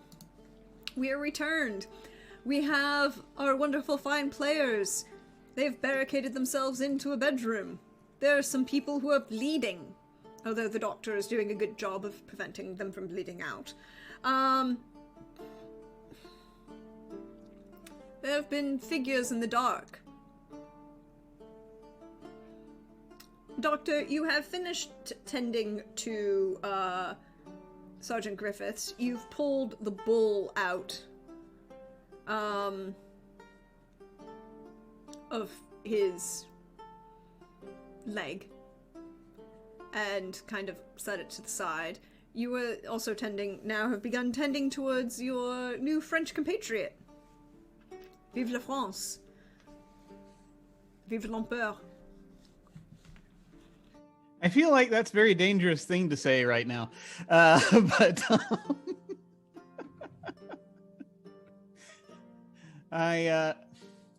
so I'm going to be we're going to be pulling back, cutting away the sadly pains him though it does. He's going to be cutting away that portion of the trousers as needed be to get at the wound.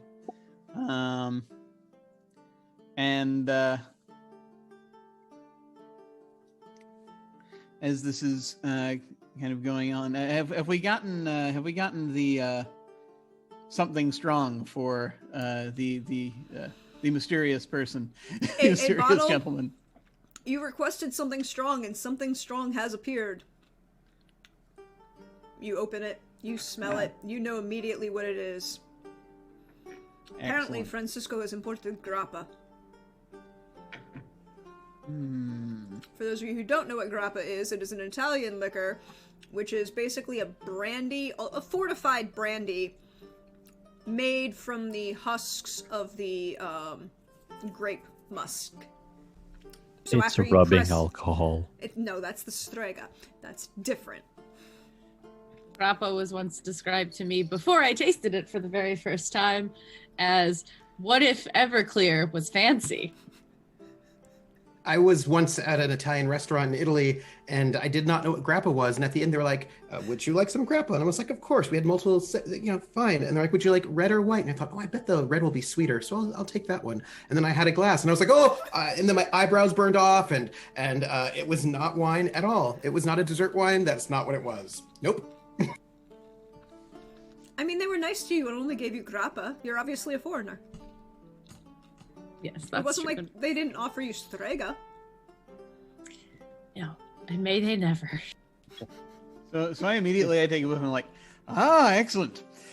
And I sort of, as I'm pouring it into a glass, because No, the bottle, Doctor, the bottle. Have you ever had grappa by any chance? No, You don't strike me as a drink. If you're not a drinking man, this is a very, shall we say, potent place to start. But I am a very potent French man. Now. Oh well, in that case, and I just say, hand you the bottle. Take a twig. I feel like I should ask for an endurance test on this, but I'm not going to be that mean. I'm going to. Well. It burns, but you swallow it down, you don't vomit it up, and you don't pass out. That hits the spot. Well, that's going to. I'm going to give that just a moment to go to work, and then we're going to start working on the bullet. My manners. I say, just kind of, just sort of extending my hand. Dr. Timothy, sorry, wrong name. I know, right? There's Dr. Timothy. Oh, I'm so touched. That's very kind. Yes, Dr. Timothy, please, I need you to do something. Because there's someone named Timothy Spaulding. I can't remember who that is, but I know their name apparently. But Dr. Fletcher Spaulding, he says, extending his hand. And he'll grab Spaulding's hand and say, I am honored to make your acquaintance. But of course. Do I see any rank insignia on you, anything like that? Not at the moment, think- but yeah, where you're are just my kinda- manners? Yeah. Antoine de Laurent, Major, Chef de Bataillon, Antoine de Laurent.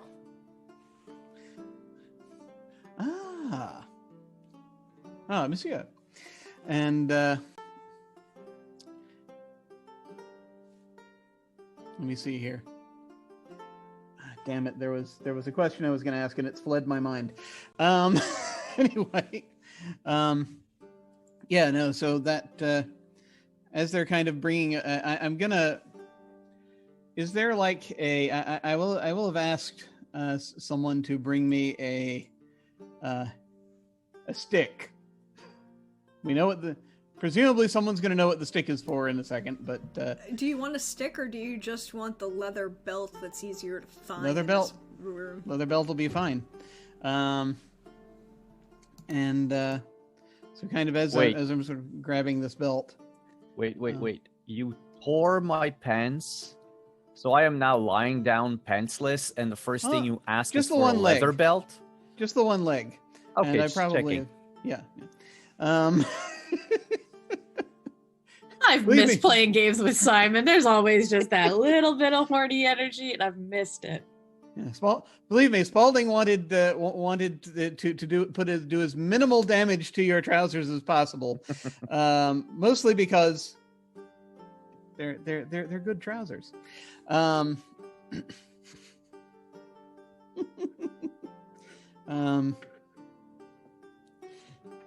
I recognize this fellow from the party at all. He will say, Major, and he will switch to, I've remembered my question.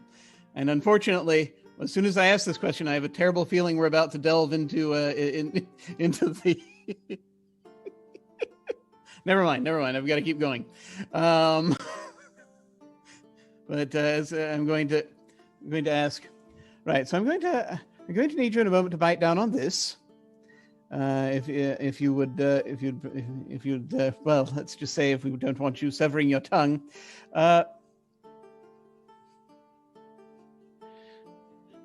I'm just trying to figure would I try to get this in shortly before I probably if we have a second. No, you know what? No, I'm not going to do it. I'm going to.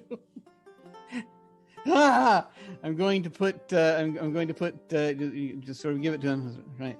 I'll let you know as soon as we're ready. Let's see. I'm just basically watching his eyes, watching his reaction to the drink and sips and stuff to see when the right moment comes for me to start working on the bullet. I'm just going to engage him in light conversation. I'll probably actually I'm going to be very idly, so I'm not gonna probe, but I am going to switch to French for a few things, and just mostly, I think he's just gonna ask you about where he's having a sort of a wake. He's gonna have a little sip as well, not of this stuff, of something. He's probably got some brandy or something sitting nearby. And he's going to have like a little wake for the trouser leg, and ask about the shop where you got it at, that kind of deal. They were gifted to me in Paris by a lovely friend of mine. They were a gift before the campaign. In Egypt. They are rather old, but I tended to them and made sure to get them cleaned by only the best cleaners that I could find. And, those that my station could provide. Oh, you've done an excellent job of preserving them, I must say. Unfortunately, as these are the only good pair, well, we shall see if perhaps we can direct you towards something local, if you've no objection afterward, after you've convalesced. Local is pretty much the only place I can go at the moment. Quite.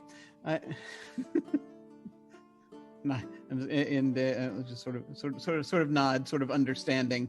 Right. Maybe. And I think at that point, I'm just going to, if things are getting to a certain point, I'm going to go for the bullet. Yeah, you see his eyes are getting just a little bit fuzzy. Like, you know, his nerves are numbing a bit. Yeah.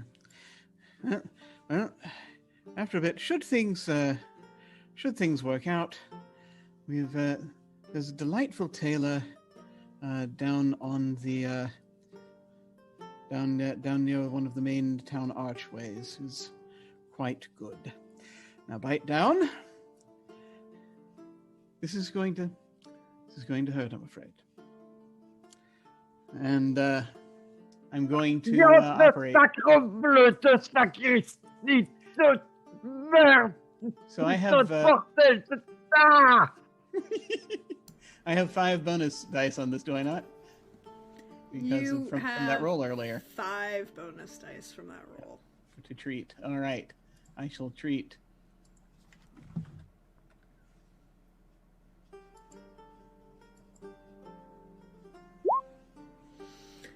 That is 3 degrees of success. So the good Monsieur de Laurent recovers 3 hit points from those. Ooh. Yes. And we are not going to get banned from Twitch for Simon's language, because we're in English. It's fine. None of what I said are considered swear words in French now. This is true. Now. The now is the important part. Oh, yeah. If we were streaming this in 1809, we'd be taken down so fast. Scandalous. We would have gotten taken down for the waltzing. Just want to throw that out there. Yeah, that's true. That's true. We had waltzing. All of the waltzing. Okay. But as the major has been tended to, and the doctor has been tending to this very nice Frenchman, what are the rest of you doing? I'm being a nurse, right? Like, I'm there, like, getting the belt, because I had been, like, putting pressure on the leg, and then when he was going to go in there, so, like, so I'm just basically there being a nurse, but I did want to know if I recognized him from the party. You can roll me cunning memory. The answer's probably not, but I'm going to check. Because I was distracted. 10? You did see him a couple times. Making his way around. You saw him after, like, your altercation with Major Holmes and the Donna.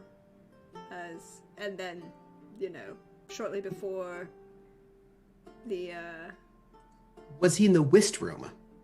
He was not in the whist room. You saw him on the main floor in the dancing. You didn't see him for a long when you went into the whist room. Was he with anyone, or was he by himself? I will allow the player to answer that question.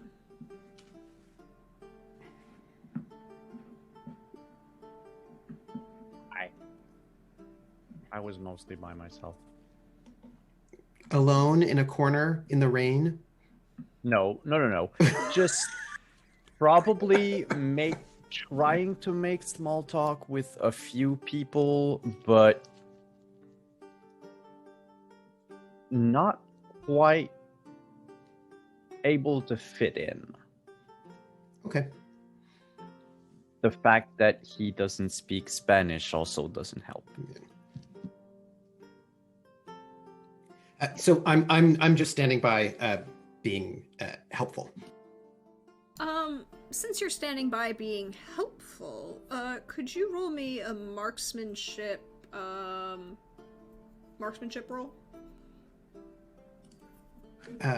Any particular specialization? Muskets. So. Muskets. I have rifles, not muskets. Oop. 15. That's good enough. That's actually very good. Interestingly enough, the caliber of ball that is pulled out of both Cleveland Griffiths and the good Major de Laurent is not that of a French chevalier. It's more, shall we say, British in gauge. I'm going to note it, but I will not say so in front of the foreigner. I will just wait until we have a bit of, Which foreigner? Because you're in one foreigner's house. I meant the French foreigner. The ones we're fighting. Okay, but see, that's an important distinction when you're in the foreigner's house, and technically you're the foreigner because, you're the English in Spain. I feel like that's not how it works. That's the trouble with visiting foreign lands. Everyone's a foreigner. Look, the English are here. Cleveland, what are you doing after you've passed out? Yeah, he's still passed out. Maybe Pomeroy might have come back, might have come up into the room, tucking his pants or tucking his shirt back into his pants and, cleaning up just because he took another visit to the parlor earlier. Okay, well, Pomeroy has made his way in, is kind of leaning negligently against a wall, looking artfully decorative and disheveled. But, Captain, what are you up to? Probably going through and reloading the musket. I know this is not the best angle. We are certainly not at an ideal distance, and if those figures haven't moved out of the dark, I think this is kind of a waiting game to see who moves first. Yep, they haven't moved. Okay. Well, I don't think I'm going to take notice of Pomeroy. I think I might take another shot at them. Go right ahead. Either to scatter them into the light, or just because it would be fun. Before my captain does that, if I notice that he's about to go and do some shooting, I think I would come up by his side to tell him something quietly. Right. Well.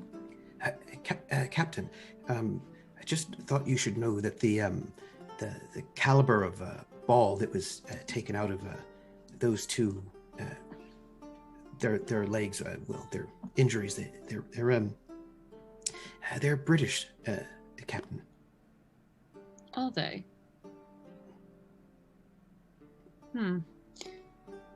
Well.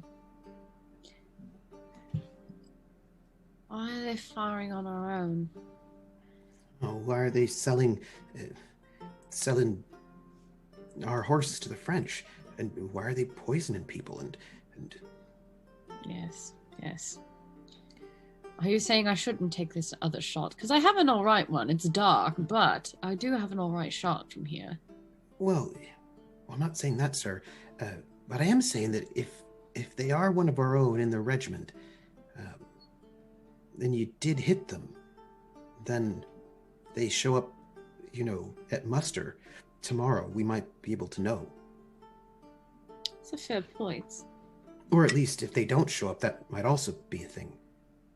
Yes. Valentine, you walked around the house with me. Do you think there's a... no, I'm not... trouble is, I've never been good for skullduggery and sneakery. So I don't know if I want to move from here to get a better range. Oh, I'm a bit more of an open battle sort of person myself as well. But I know that the sergeant major said that those 4 horsemen were nothing to worry about, but I just can't help but just get rid of the feeling that I can't kick the feeling that they were, sir. Well, at least our little tumble for it wasn't a waste. Well, now the choice is, do I take the shot from here or do I try to sneak down? And sneak, a thing I am not good at, to get into a better position, to be in better range and take a better shot. I think that's the decision I've got to make here. I would tell you that you would know to get a better shot, you would have to leave the house. Yeah, I know that, and I know the main entrance was closed off, so it would be kind of looking for. Yeah, to get more accurate, you'd have to close. They are a goodly distance, over 100 yards from you. You are outside the effective range of this weapon. You would have to, Yeah. You would have to close significant distance to do so. That's the Yeah, thing about I'm not stealthy. I'm not super stealthy. So getting out of there in a way that won't get me shot at before I can shoot them first is not ideal. It is dark though. It's dark. Captain, here's the thing. I don't mean to. Do I have permission to speak, sir? Yeah. Yes. In this moment, yes. Well, this is a bit of a bold move. I mean, what happened this whole evening, right? I mean, they poisoned 2 people and they shot at Sergeant Major and whoever that French fellow is, and I mean, and they're still lurking out there. That's a pretty bold move, and if they are English, and he's saying this quietly because he doesn't want the French person to hear any of that. Well, that says either. I mean, it seems like a move of desperation or arrogance, right? I mean, tactically, you don't move your hand like that unless either you're desperate or else you think either we're too close or they think that they could get us easily. So, just something to think about, Captain. Yeah.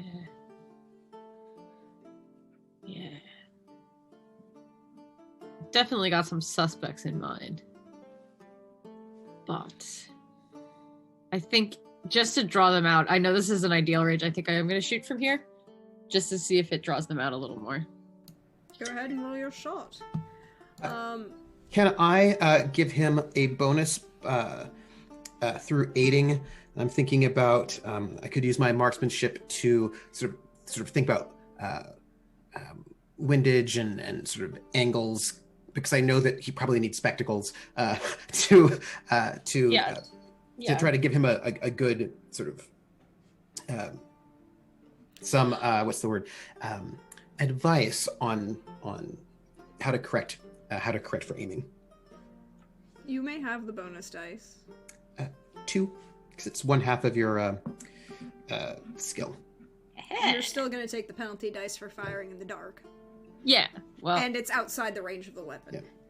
Yeah, well, this is more to draw the inevitable out than it is to cause actual damage. But just in case, here we go. Go ahead and roll me 2d4.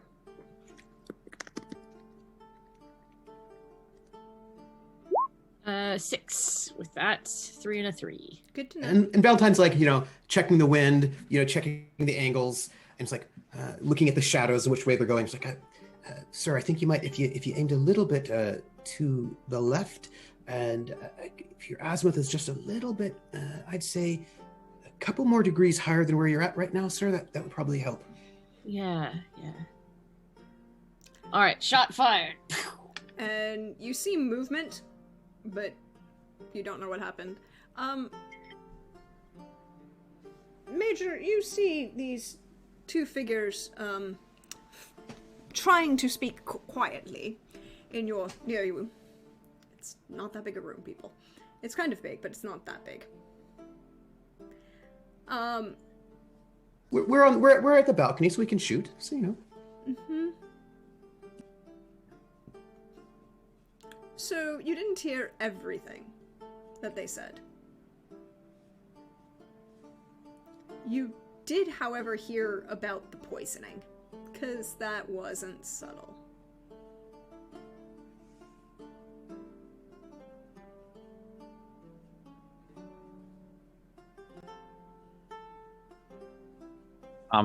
Just a question. So in the future, if I want to make sure that people cannot hear me, so if I'm whispering to someone, is there a roll that I would need to make? You wouldn't have to make a stealth roll, but in this particular space, it's just it's too quiet, right?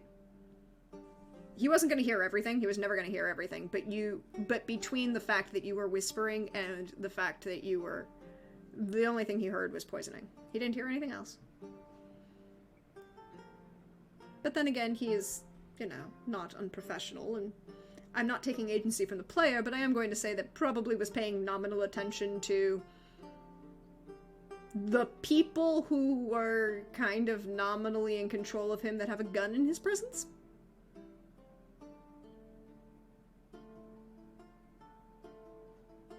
I mean, the gun's not for him. It's for whoever's shooting at him. And our Sergeant Major. You do not know what was discussed, but you did hear a word of poison.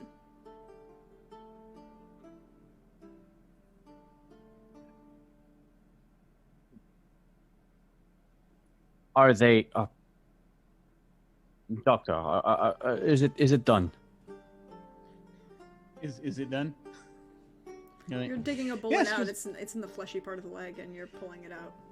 Yes, just finishing up. Your leg stood up quite well, I must say. Good. Good. Very good as legs goes. Most of them twitch about when you try to get the bullets out. Oh. As they say, it is not my first time getting shot. Yes, apparently. Quite. So, we just need you to, you feeling better? The grappa is helping, and he'll take another swig. And actually, I've become, now that I've got a second, I'm now focusing more, and I'm trying to figure out, actually, are there things that I can do to try to figure out what this other thing he has is? Because I'm a little concerned how that might interact with the alcohol and the, if he's not used to drinking, and how that might interact with, just having had a bullet taken out, that kind of deal, if there's anything special I might need to do. I would say, based on your previous roll, it's an underlying ailment that is... Well... No, he would have seen other people with it. Yeah, and you did mention. Go ahead and roll me you can just roll me just a general healing roll. Okay. I shall roll general healing. General healing? He's very helpful. It's a 22. That is sickening, and I love it. What is up with your rolls tonight, Jim? I can do two things very well, and those are the things I keep rolling. You keep rolling crits on. I love it. When Major de Laurent mentions the fact that he purchased the trousers, they were a gift before he left on campaign, and that he had been part of the campaign, part of Napoleon's campaign in Egypt. You begin to connect the dots that the gentleman may have suffered malaria at some point. We actually also have people who were over in Egypt, were they not? Or am I thinking of somewhere else? Yes, you did. The Lord Admiral Nelson, unfortunately, does okay in Egypt for a time, and then there's some bad things that happen slightly afterwards. He burns a whole bunch of French ships, and then Trafalgar happens.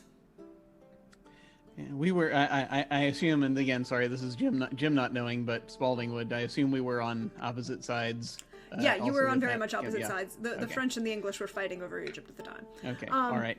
But you would have, in the Egyptian Napoleon, this is the discovery of the Rosetta Stone, and a lot of major artifacts start coming out of Egypt and going to France, and this is the foundation of the Louvre, and French control of, French, then English, then French, then English, then French, then English control of Egypt. through the 19th century. But yes, you would have definitely seen people, your own troops, suffering from malaria and the after effects that come with it. Okay. So, that being the question, do I need to take the bottle away from him? I think it's... From malaria? I mean, roll me an endurance roll, Major. Of course.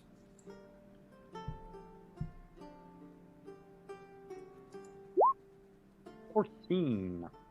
I mean, you might want to put it down because it's not necessarily good for him to keep drinking, but he's not in danger at the moment, and it doesn't look like infection is setting into the leg. Okay. So you're not concerned at the moment. I'm just going to gently, as we're talking, I'm going to try to, after you take a final sip, I'm going to sort of gently take the bottle. I'm going to say, we do want to be a little bit careful. Might want to just stop this right now. And I've actually switched back to French as I'm saying this, as you have what you picked up in Egypt is going to hinder you a bit in this regard if you continue with it. Yeah. Incidentally, I say also in French, you might not want to mention Egypt to a few of the people here. The lieutenant across the room, the lieutenant in the window in particular, or indeed, actually, and also Griffiths was in Egypt as well, wasn't he? Or am I? They were in India. India. Okay, that's right. Okay. This particular Cavaliers unit did not fight in Egypt. Okay, that's good. That's good. I will not say that then. I do not need to worry as much about that. All right. Yeah, I can't remember where things happened. So yeah, I'll just basically sort of be setting it down and just be like, when you're up to it, there are some things I should like to ask you about. I feel like right now is as good a time as any. I did hear gunshots, and he'll just look over at Captain Beasley and Lieutenant Valentine. I feel you should know. The people. I earlier tonight, I saw these 4 what you call them, horsemen.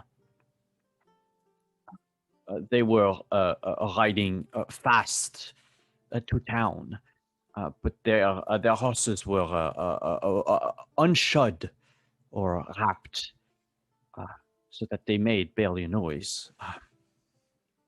I saw 2 people trying to chase after them, but they lost control of their horses and fell. Oh, is that so? Did you happen to know where the 4 gentlemen were before they were charging towards town and, the trouble that they were? Would I recall seeing these 4 people exactly overnight? You never saw their faces, so you don't know who they were on the horses. Okay. I'm... unfortunately, I never saw their faces.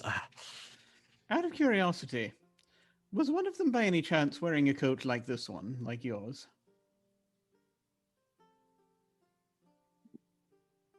Was any one of them wearing a coat like mine?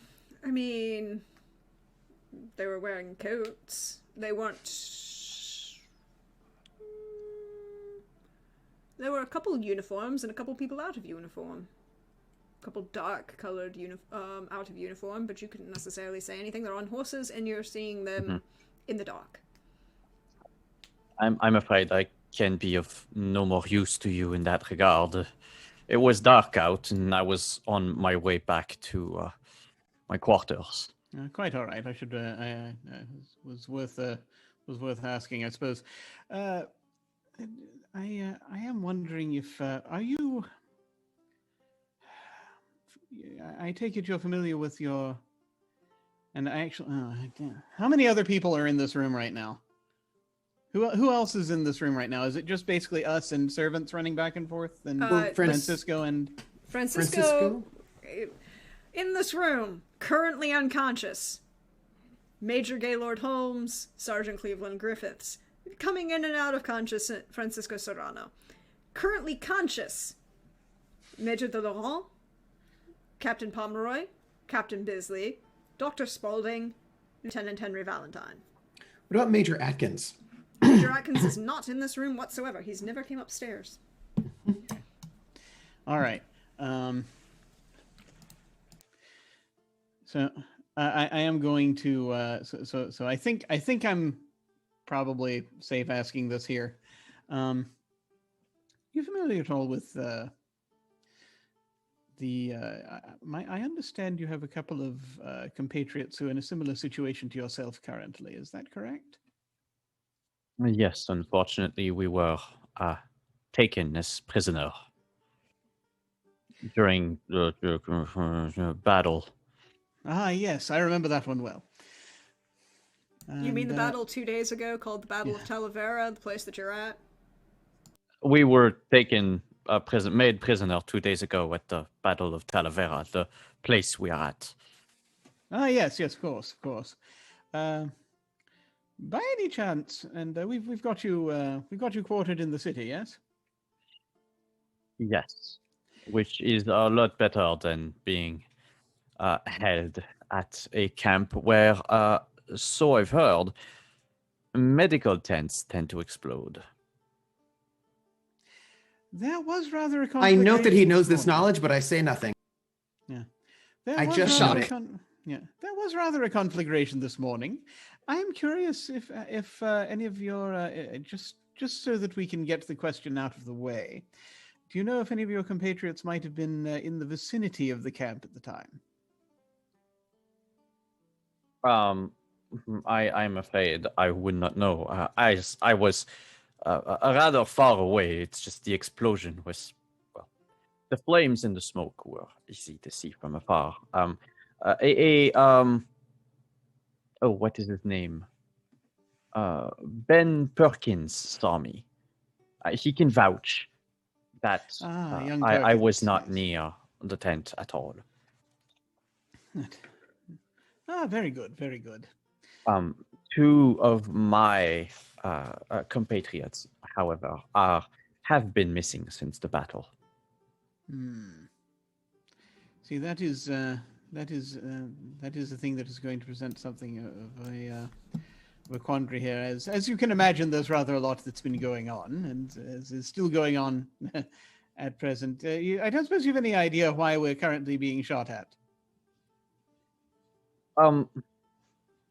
I mean, perhaps it could be my I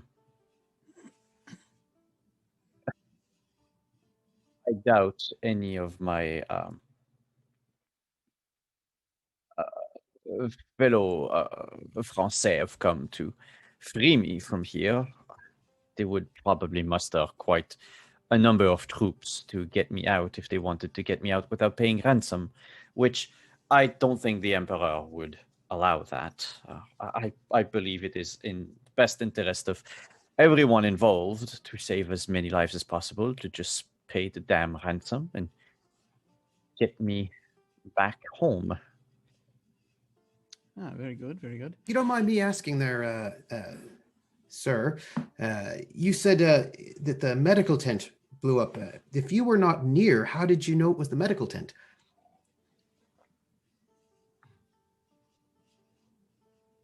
I think I was close enough to see it, but that's it. Something like that. Yeah.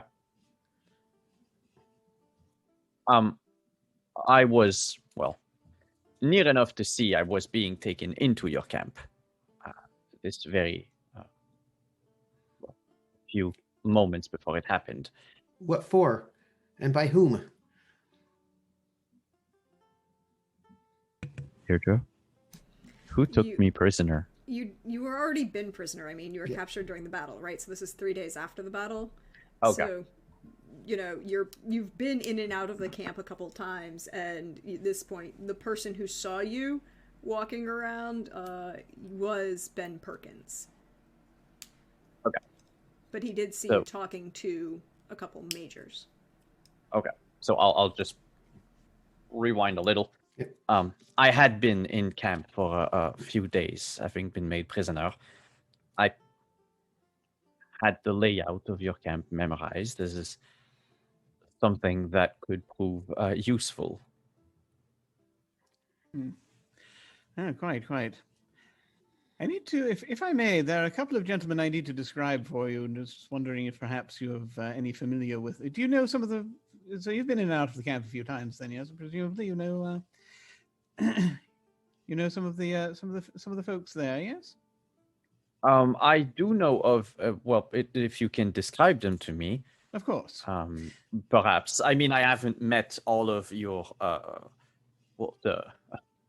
rabble you call soldiers, but Yes. One has rarely has enough time. It's you'd be surprised, however. Though, shall I say, in my role, I'm rather uniquely positioned to be forcibly have time made for it.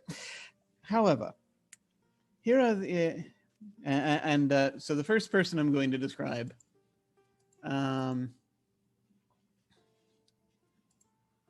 Is this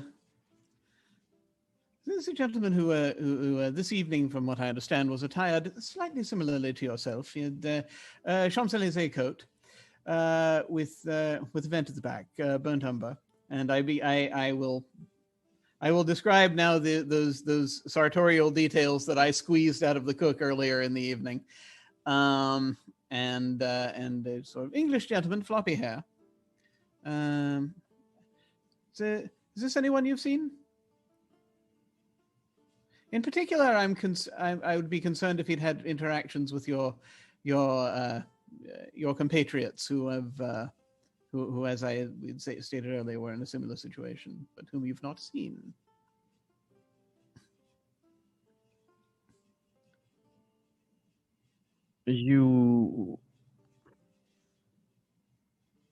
This does remind me of Captain Auclair. The description you are giving. The Champs-Élysées coat, the messy hairdo. Captain Auclair. I presume we don't have a Captain Auclair. That sounds like a relatively French name to me, but I just want to make sure. Sounds real French. Yeah. And the cook told you, although I couldn't understand because it was not in a language I could speak at the time, that he was that basically you thought that he actually wasn't, right, that you thought he was presenting himself as English, but he actually wasn't.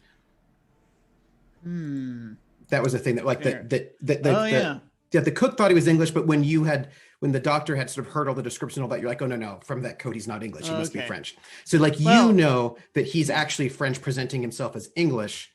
Well, or he's got French clothes. There's the thing about clothes getting smuggled back and forth also. So I wasn't sure. Yeah, well, that does spark a question in me for the our fine French fellow. But none of us know that. Like only the doctor knows that. No, but I was gonna ask it anyway. Not even about the clothes, just about the general comings. Well, everyone just heard me describe this guy. Yeah, no, this but is. Have no context for that description. This is adjacent. So, did you interact with anyone other than the officers? Not the soldiers, more the women folk, specifically the officers' wives.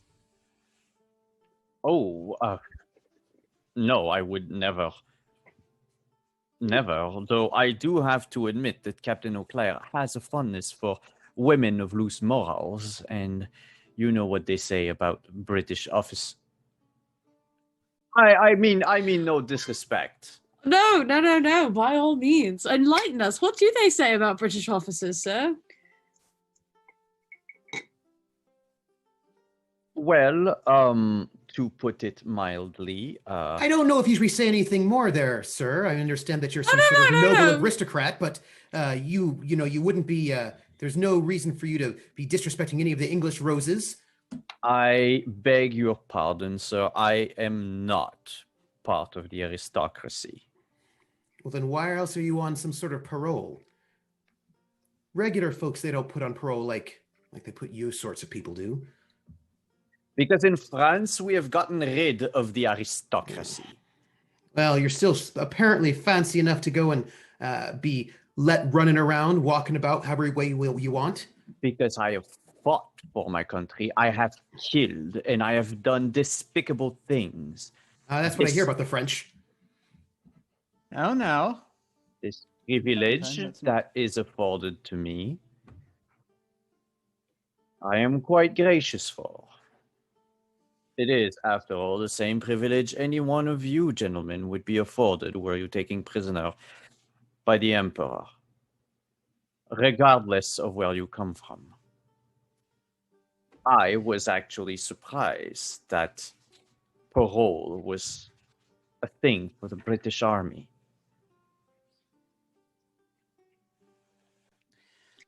Who? But I beg, who- I'm who sorry. would've- No. That's me. Who granted your parole? Did you? This. I don't know if I would know that offhand. You would know that it would be the commanding officer of the unit. So for in your case, either Colonel Fisher or a brigadier general. Probably Colonel Fisher. Well, would Let's he go have, with like, a- Colonel Fisher. Would he have a handler though? It's like if there's someone to handle. All right. No, Cool. actually, parole. That takes my other parole- question off. Parole would you would know. Parole is very relaxed. Just kind of check in once a day. Hi, I'm still here. If they were being sent back to England, they would have literally been put up in a nobleman's house, treated as full guests, and just been like, "I'm gonna go party in town. Just don't get anybody pregnant." Or let me phrase that: don't get anybody who matters daughter pregnant. Yeah. It's insane how noblemen and later on high-ranking officers were treated as prisoners. Well, it's kind of like in our world, not our world, but our modern days, where if you have a lot of money, even if you're sent to jail, you are not sent to jail. The system is broken. True. If I may inquire, your Captain Auclair. Yes. Is this one of the other gentlemen currently on parole, as we call it? I have not seen Captain Auclair, and for that matter, I also have not seen Lieutenant Dombray since this morning. Lieutenant Dombray. Right. Interesting. Now, I need only ask about one other individual. Well, now perhaps a couple of other individuals. I have some suspicions now, actually, as I'm afraid that your Captain Auclair might be tied up in all of this, a bit. All of this, what, the shooting tonight? Yeah, that perhaps, and just sort of glancing around at the, just sort of glance over at Francisco and Holmes, and just sort of be like, well, we've, as you no doubt surmised, we've had a couple of other incidents prior to it this evening. Well, there was a situation on the dance floor. Quite. And he just looks very quickly at Valentine. I wasn't dancing at all. Well, that matter. I don't necessarily believe that if you're speaking of the incident, I believe you are. I don't think that's necessarily directly connected. There are layers to this. But I wasn't dancing. I do want to describe one other individual to you, and ask if you've happened to have seen them interacting with either Auclair or Dombray, or doing, I suppose, doing anything suspicious. And I'm going to provide a description of. I'm going to have to do it without saying who it is, probably for the sake of, because I don't necessarily want to be accusing anyone outright of anything. With as many people around, but I'm going to describe Ingram. Oh wait, Ingram. Lieutenant Willoughby Ingram. He's on the PowerPoint. Okay. Yeah. And so there's very sort of a very youngish looking, very sort of the wavy cropped hair.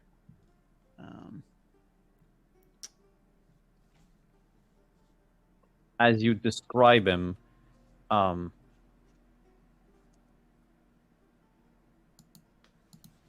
think Antoine would respond, I do not know such a person, but by your very description, this seems like one of those foppish nobles that the British are so fond of. Oh, quite. They are most fond of them. And then I think so. So yeah, he doesn't. Right. So that actually. And so when you say that, I'm just sort of step back for a second, and nod. No, why not? And I will then one more, if I may, and then I should let you rest. And then if we go down one slide down, I'm going to describe Lieutenant Horatio Quibble.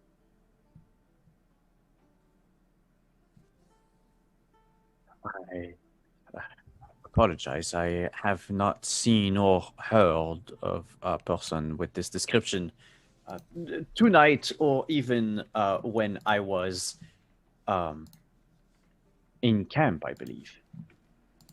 Quite all right. Quite all right.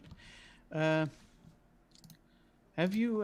And I understand this is a rather sensitive topic, so I shall understand if you do not wish to respond.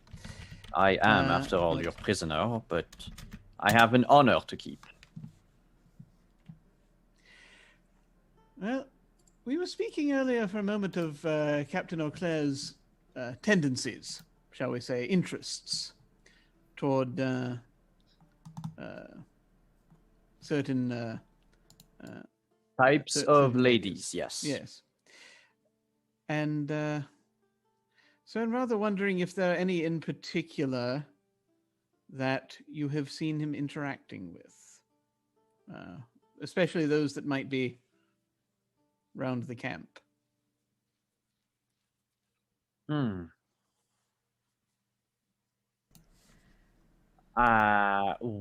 can roll me a cunning memory. Thank you. Yes, my infallible memory. Well. I mean, you did see him talking to a rather very English-looking woman with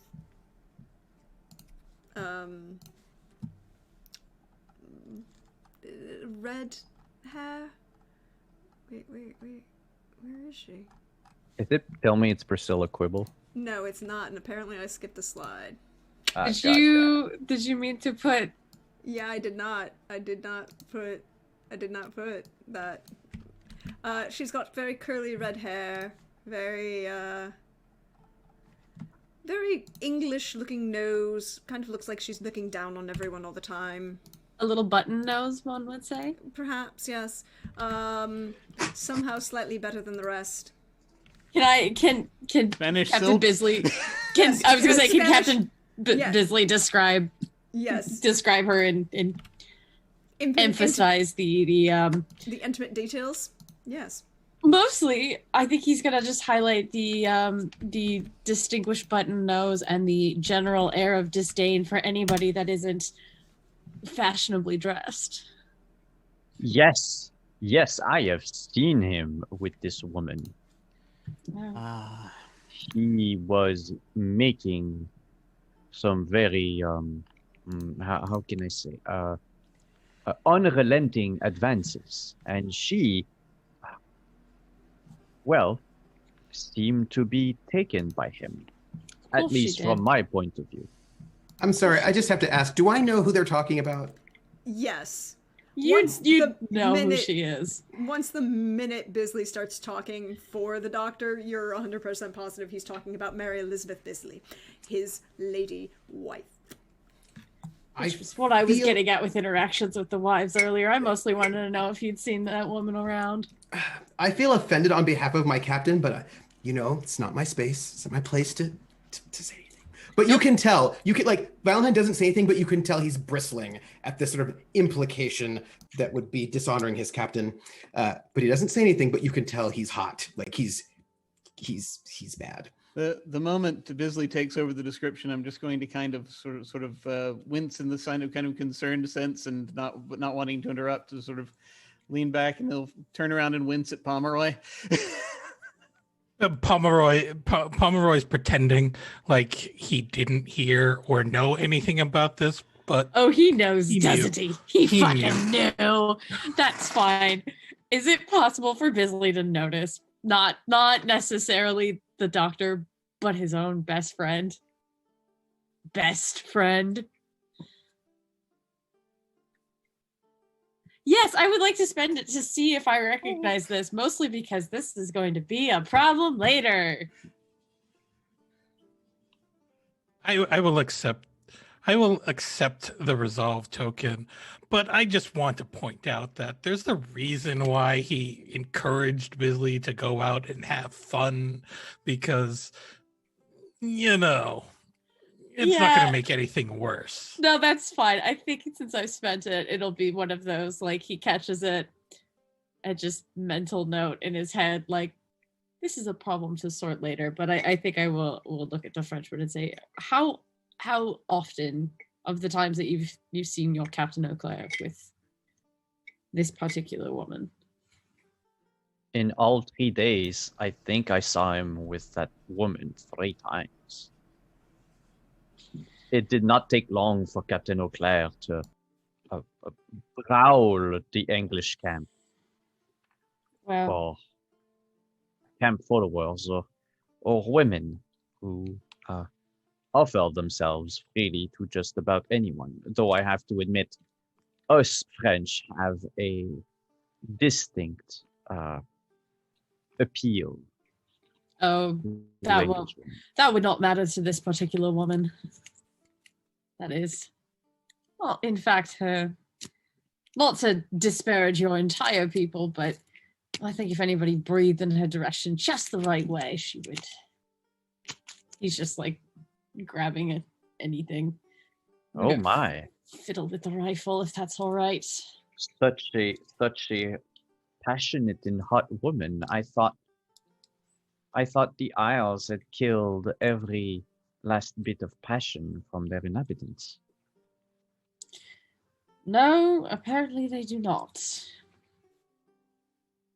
Well, if she does end up with Auclair, I mean, she sounds like a typical French woman. I mean, the devil take her for what it's worth, but I think the more important question was, did you only see them in a sort of more intimate scenario, or were there any kind of trades made? Oh, I feel like it is not my place to tell on the good captain. Your good captain may not be so good, and then I think it is your place. And you did say you are our prisoner.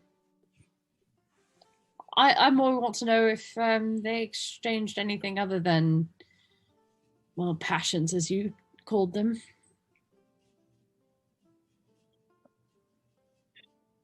What? I can relay some of the details. Do you remember the quartermaster tent? I do. I saw both Auclair and that woman head into the tent after the sun had gone down. They stayed in that tent for a relatively prolonged period of time, and I wasn't sure what was going on, so I approached the tent, and by the time I just opened the flap a little, there was this musk that assaulted my nostrils. that is all the trade, I believe, happened between the captain and her. The only other person I saw discuss with that woman was a man by the name of Ingram, Lieutenant Ingram. Valentin has to walk out with that sort of like fairly inappropriate discussion of his captain's wife and this French person. He knows that he has to step outside. He has to step outside of the room. Once we get to like the flap of the tent opening, he has to step outside of the room. That is what he has to do. And there is a smile of like pleasure, just a smirk on Dolorant's face, knowing that he made someone uncomfortable. Like it's a small victory for the captain. Yeah. Right. I have a quick question for Prax, just as a reminder. The quartermaster for our thing, because I need to look for that word specifically. Is that Ingram or Quibble? Quibble. That is Quibble. Okay. But she is also okay. All right. Good to know. Okay. Yep. But was she seen with the quartermaster, or did she just go into the tent with Eau Claire? She just went into the tent with Eau Claire. Yeah. Hasn't been seen with the quartermaster, but she has been seen with Ingram. Yeah. All right. But what does this all have to do with people shooting at us? That is an excellent question. It's hard to it's difficult to say as we know what do we know when you and actually I'll just turn back around to Bisley. I believe you've already stated you had not actually seen did you see any of the fellows who took off on the horses at all clearly? Do you have any idea who they might have been? No, nothing clearly, but whoever they are, though I have my own theories,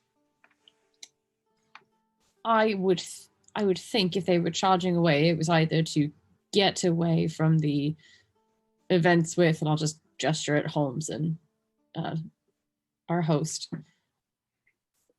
Either it was for that, or they were doubling back looking for Griffiths specifically, asking questions. And thus would probably eventually lead them to the rest of us. I do believe our good Frenchman here was I'm afraid, innocent bystander, little collateral damage. Oh, I assure you, I am not here to cause any trouble. No, that I believe. Yeah, in fact, you've helped us out a great deal. You have. Okay. I only have one other question for you concerning that woman. You saw her with the Ingram fellow. Do you know the nature of that relationship? I am unsure, but now that I think about it, I did see that Ingram fellow with Eau Claire. Very well. And you don't know the nature of their interactions either? It was, how can I put it delicately, very passionate. Ingram and Eau Claire. Huh. Right. Is there any way? Is there any way at all possible that that Eau Claire could be communicating with someone outside of his pro, shall we say? Communicating with anyone back home? Do you think?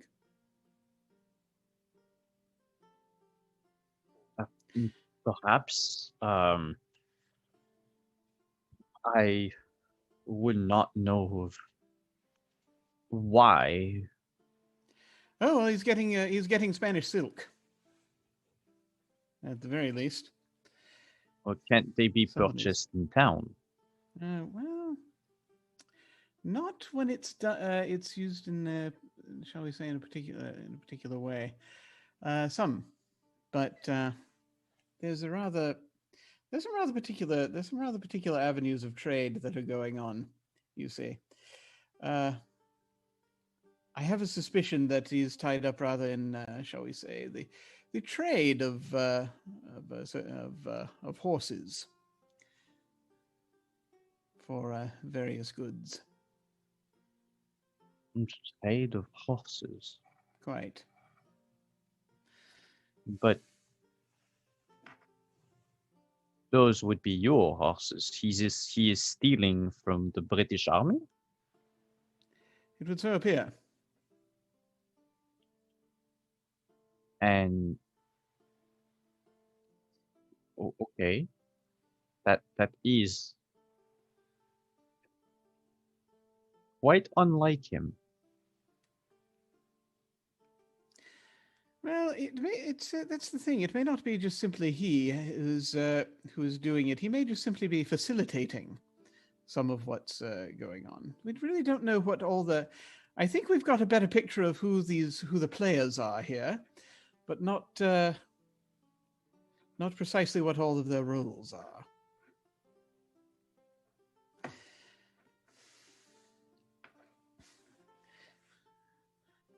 But it seems that Eau Claire's bound up in it. Perhaps he is. I would like to distance myself from the captain if that is such the case. I am a man of some character. I would rather not be embroiled in all of this. Despite what my fellow countrymen might do while we are stuck here, I would rather just sit tight. I need a deception bluff from the major. Oh, really? I don't know what you're talking about. I'm ready to believe you. There is 12. What is your awareness empathy? I haven't rolled yet. Oh no, sorry. Oh, that was the cunning, sorry. Yeah, it's and do I also add because of my benefit? Yes, you can. Always. Okay, but that's not a dice, right? No, that's not a die. It's a end. Flat. Yeah. Okay, so I don't have to input anything when it asks me like to input like. No. And okay. You have 2 bonus dice if you wanted to use them. Sorry, you rolled before. Well, that's too late. So, but it's not a 12 in reality. It is a 16. Does that beat your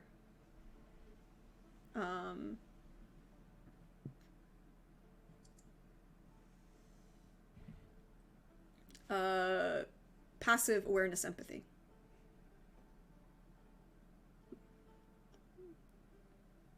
Which one of us? Yours, the 16. Mine? Does the 16 beat your passive awareness? I am trying to find my passive awareness. Okay, so the big number, that's your awareness rank, there's a little number next to it. 16 is my passive awareness. 1 degree of success. So, you believe him. Okay. I can't even remember what he just said now. He does not know anything about this, and he doesn't want to be embroiled. Oh, he doesn't want to be embroiled. And he doesn't know anything. Right, gotcha.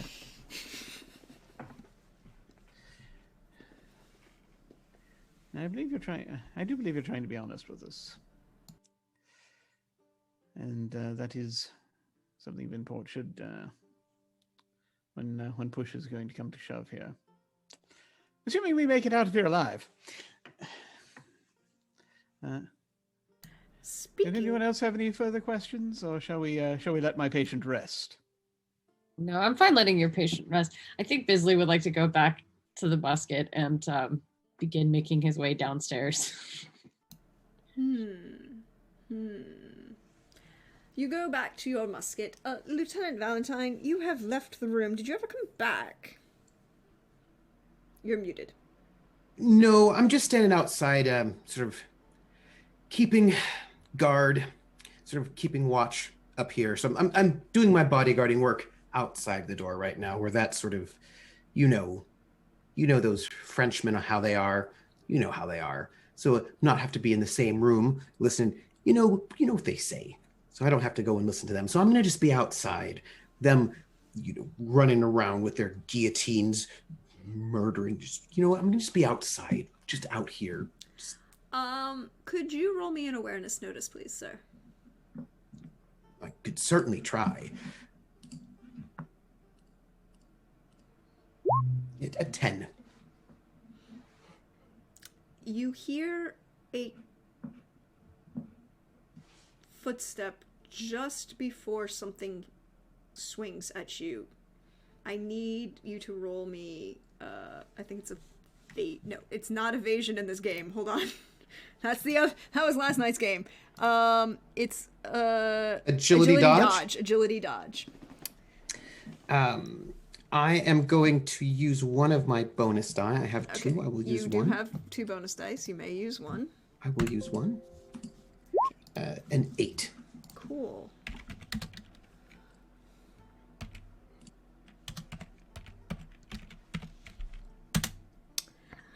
Doesn't beat the 18, though. Well, I did not think so. I will be unconscious. You are gonna get hit in the head by a big, heavy thing. Yeah. It doesn't knock you unconscious right away. You may make an awareness notice roll before you fall unconscious.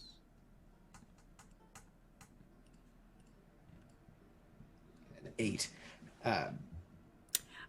You would notice the boots as they walk by you, as you're kind of falling into the darkness. They're very, very polished. You can see your reflection in them. And there's that coat of arms on the buckle. And that's all you get. Do I recognize the coat of arms? You can roll me a cunning memory.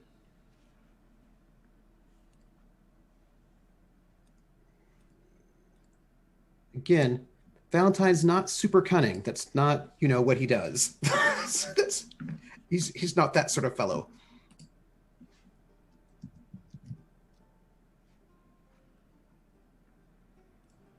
I'm gonna be passed out. Okay, so the 8 was your cunning? Yes. Which is not the 9. No. You don't. It's not jogging any memories, but you might remember it in the future. Who knows? You're unconscious at the moment. I feel like some people get hit in the head, and some people don't. And I feel like sometimes it's like Almond Joy and Mounds. And in this case, if Almond Joy is the ones that get in the head, then clearly Valentine is an Almond Joy. That's all. That's all I'm saying. I mean, fair. Captain, you were leaving the room, so this was a little... Yeah. You don't, unfortunately, Jim, but other people do. Captain, as you come out and... Actually, you know what? I'm sorry. I'm going to spend a monologue token there. I'm so glad we're all on the same page. Like, we should do this, right? Okay, who's monologuing? We'll say Valentine's monologuing. Valentine's monologuing as he's passing out. I'm unconscious. I mean, I would like to hear his thoughts before doing that, but I mean, as he's falling unconscious, he would just go, "Oof, boots. I don't that crest," and that would be it, because he'd be, falling unconscious. All right, well, that's not as exciting as I thought. I was hoping for one of those noir tropes. I was hoping for one of those noir tropes where you hear this expansive thing going through someone's head as they're falling unconscious. But sadly, it was not to be. We didn't remember. We didn't remember the. It would have been more probably if he'd remembered the symbol. But I feel like we just got the equivalent of those, like, how a lot of movies will open with the freeze frame. This is me, and then it smashes to something else. That's literally what we just got out of that monologue. I expect you're wondering how I got here. Yeah. In a different moment, maybe yes. Earlier, but right then he just got hit in the head, and he's like, "Boots." what crest? And then he's right, like trying to hold on to it, but he cannot. Okay, cool. You're unconscious on the floor. Captain, you're decided you took this conversation is finished. You've taken the musket. You walk by Pomeroy. Do you say anything to him? Not a word, not even a glance. Cool. He's gonna get a little bit of that cold shoulder that I get from my dear wife. You say I just shake my head, pat Pomeroy on the shoulder, and pour him a drink. I mean, what would you have done in my case? As Pomeroy tips back the drink.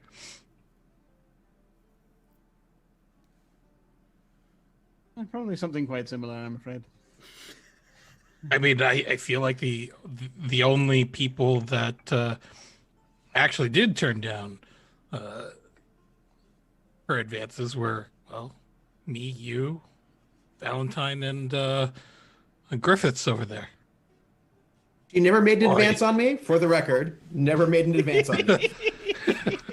Valentine would not have been able to keep that to himself if it happened. Yeah. Mm-hmm.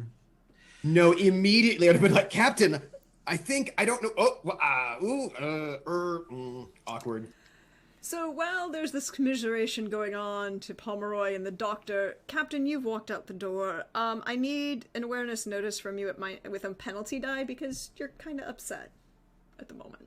Is not my shitty awareness notice score enough of a penalty? No, wait, you do have a really, really shitty awareness notice score.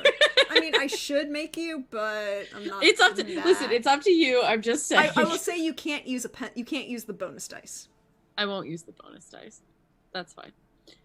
No penalty. But here we go. So there's a 3. Cool. I feel kind of bad for this. Don't feel bad. No. Don't feel bad. Don't feel What we're here bad. for. Does Don't that feel beat bad. your does a 21 beat your combat defense? I think you know the answer to that is a yes. Cool. You're going to you walk through this door and something hits you hard in the head.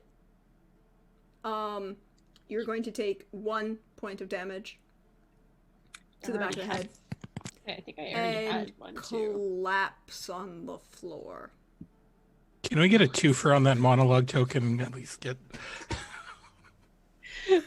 Honestly, I feel a little cheated on that last. Yeah, token. I will let you spend the twofer for the twofer at the door.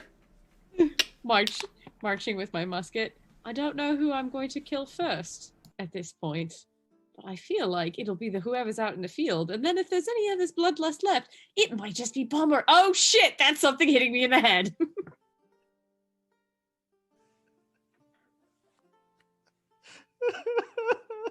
And then darkness fell upon the captain.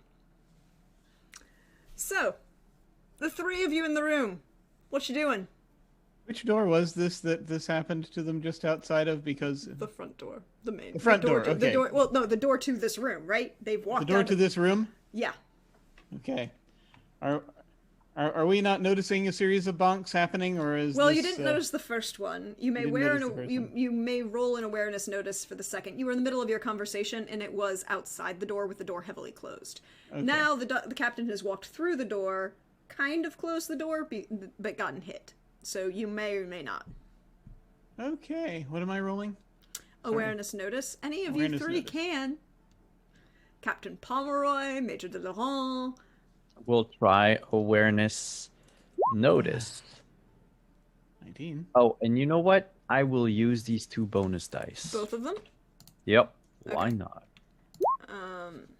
20.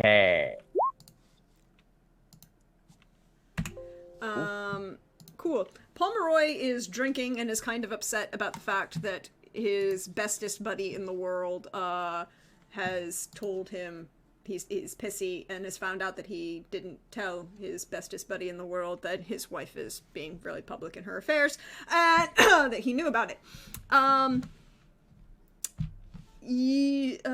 But both the doctor and the Major hear the Captain Bisley hit the floor. And, you know, both of you, one's a military man, one's a doctor, you are used to the sound of a body hitting the floor. One from a desire to cause such, and one from a desire to prevent such. Doctor, did you hear?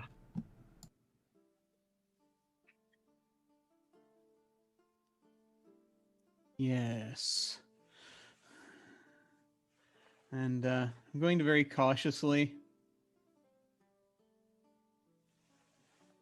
I'm going to approach the door. No, let me, Doctor. You can barely stand. I can take a beating. And so yeah, basically, I'm gonna get on the other side of the door. I'm going to pick up the sword that I had been carrying around, and just be kind of on the other side. Is there like a very hefty candle holder?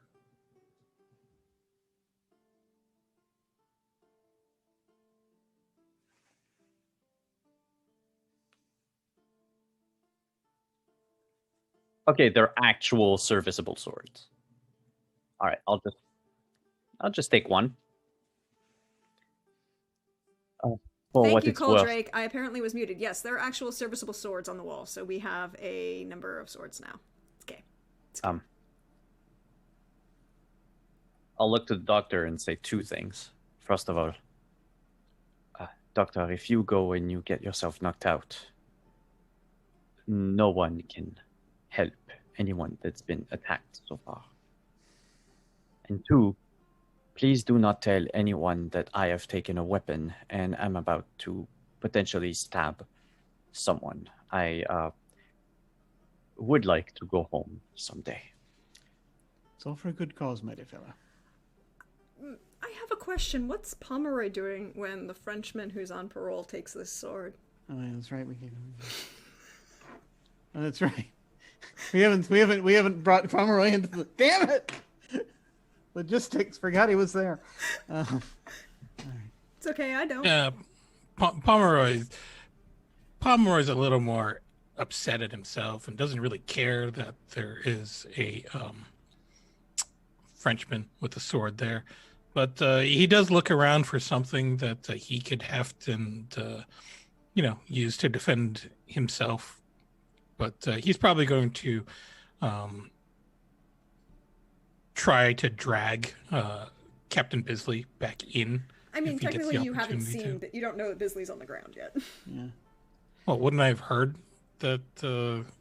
Oh, their conversation? Yeah, you would have heard their conversation. It was just sort of like kind of, yeah, if need be, I will sort of glance, sort of like. Yeah. The door is mostly closed, so you haven't seen Bisley yet, but you did hear their conversation, and I will say that you have a sword, sir. You would have taken it with you. Well, I guess I can use that. It's a little less dramatic, but... I mean, you can be pissy and pick up the candlestick if you want. Large, wield, civil, sword in one hand, candlestick. I feel like I've been using far too many improvisational weapons in my games lately. I feel like this would probably be a point where I should actually pick up a real weapon this time. I mean, that's fair, that's valid. I do respect laundry quarters attacks from earlier today, but yes, a real weapon might be more beneficial in this instance. I don't think Pomeroy is necessarily as proficient in improvised fighting. But so the three of you, who is going to open the door? I am. Cool. Go ahead and roll me an awareness notice, please. I'm so worried about this. Go on. Yeah. Uh-oh, 8. You know that something, you know that danger is there, so it's not that you do not see them, but you don't see them coming quickly enough, so they do get to make their attack, which means I need you to roll an evasion or acrobatics dodge. Where the hell is? Oh, that was an option. Yeah.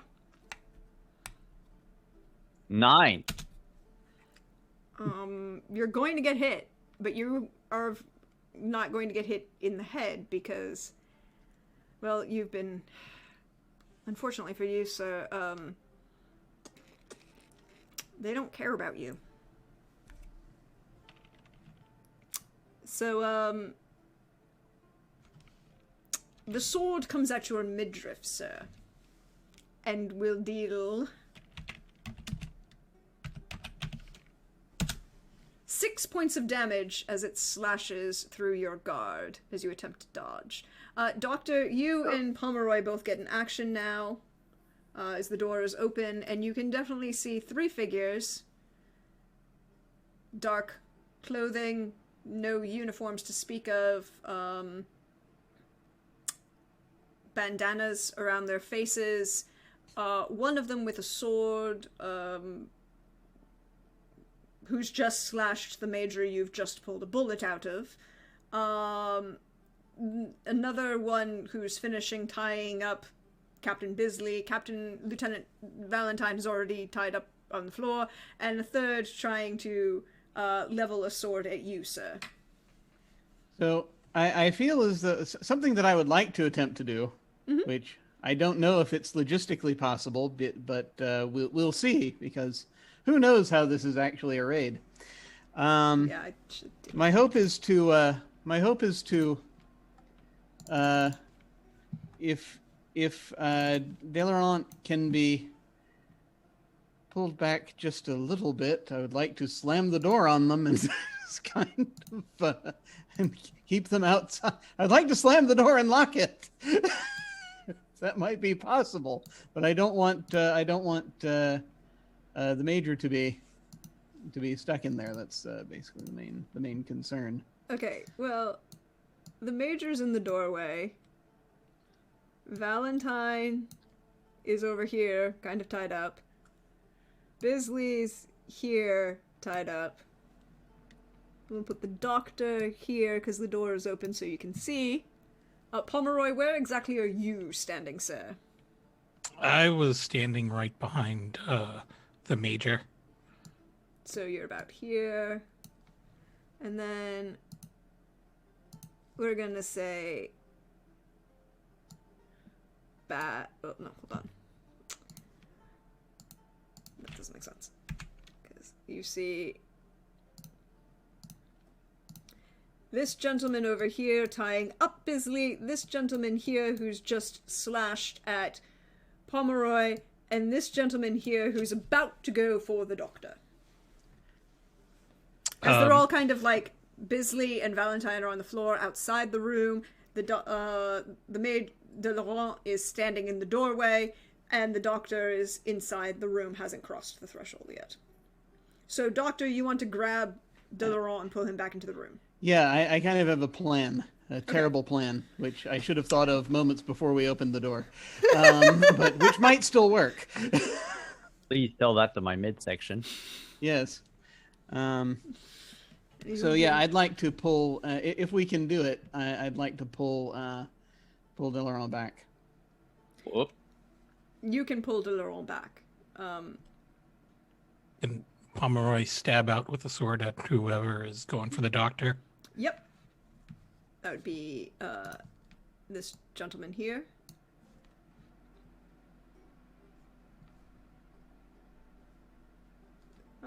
Roll your fighting fencing. I'm sorry, Valentine. For 13.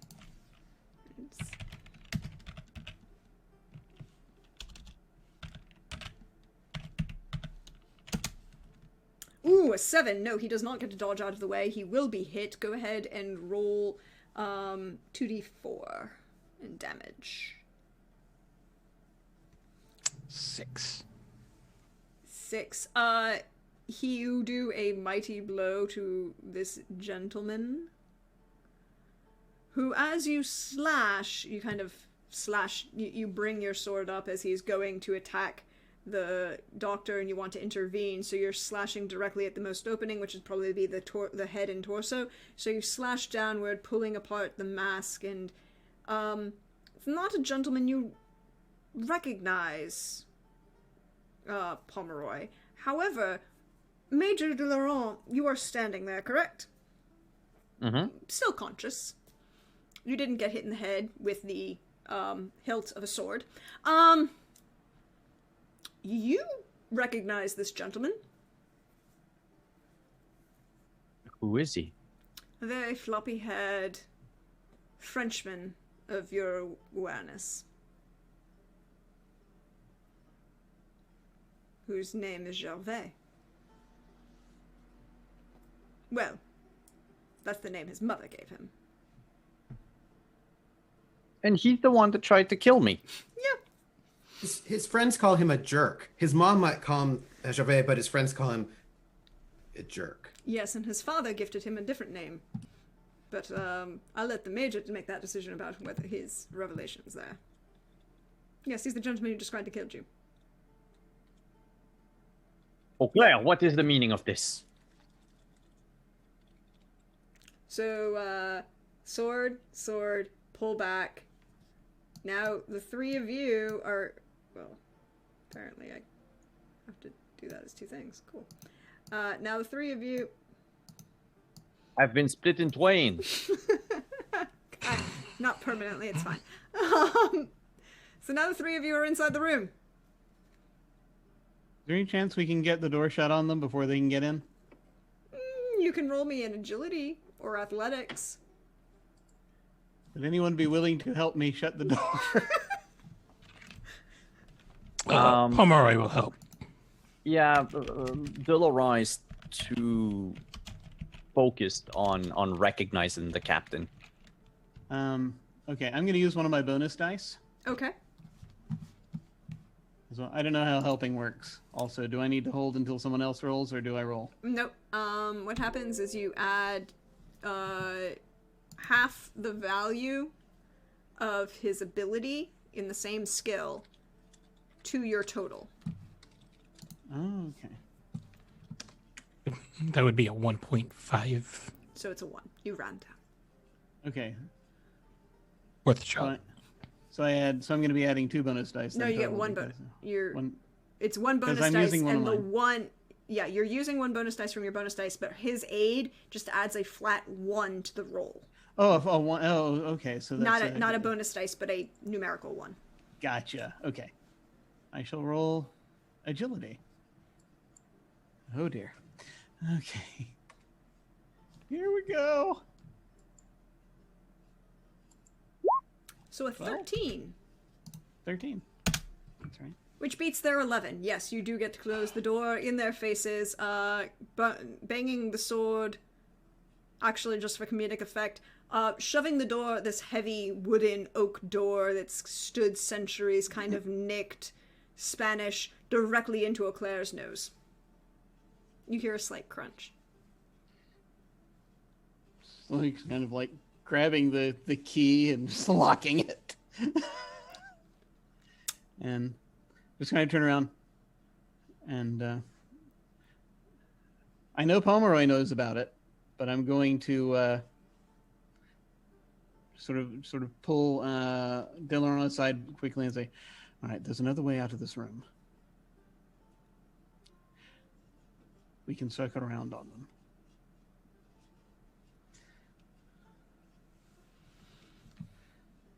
And I'm going to presume that that Griffiths is also still merrily unconscious right now.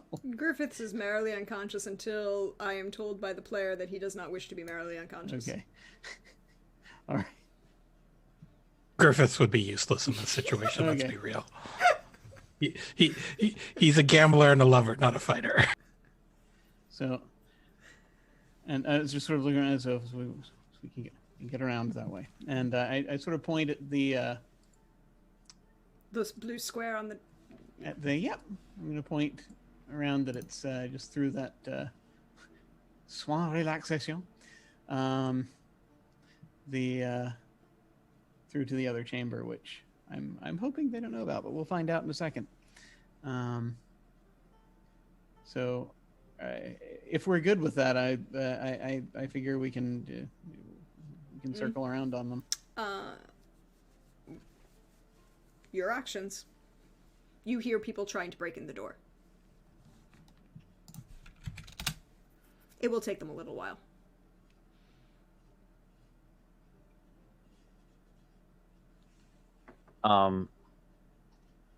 I'll turn to the doctor and Pomeroy and just whisper to them, go, I will hold the door for as long as I can. I'll create a distraction. Let's see what we can do. Yeah. See, there are 3 of them. See, can we take them by surprise? Are any of us at all quiet? I mean, you're in the room. My stealth is average. All right. Well, we'll figure it out. But I mean, we got to circle around to like get down the stairs. Is that the only staircase? Is the one that's? Yeah, that's the. And then there's like the, servant stairs. The main stairs. The main stairs is over here. Sorry, the main stairs is over here. Yeah, so I'm sort of torn now between just going in and trying to circle around behind them and get at them immediately, or trying to get help. Which we're gonna have to see if there's help available in this place, or if it's been overtaken suddenly somehow. Mm-hmm. So I guess no time. I'm gonna just be still grabbing the blade. I'm going to just start heading through. I'm just gonna nod and start heading through, and I'm gonna try to quietly look out once we get into this other chamber. Just kind of look out and see if I can see if there's anyone else around we can summon to help us here, because me trying to fight these people directly is not going to go well. So Pomeroy and the doctor make it to this chamber. Go ahead and, if you wish to open the door, because it's a connected chamber, it's literally the lady of the house's chambers. It's not like you've left that door open on purpose because you went through there earlier. It's not hard to get to. And the locked master's door will hold long enough for you to get there. The door is not... the major, however, can definitely hear that they're trying to break in the door, but they're not being aggressive about it.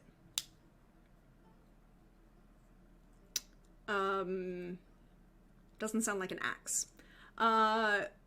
Doctor and Pomeroy, as you come round to this side of that lady's chamber, opens onto the gallery overlooking the room. You may both roll an awareness notice and possibly... I need a stealth sneak to open the door quietly.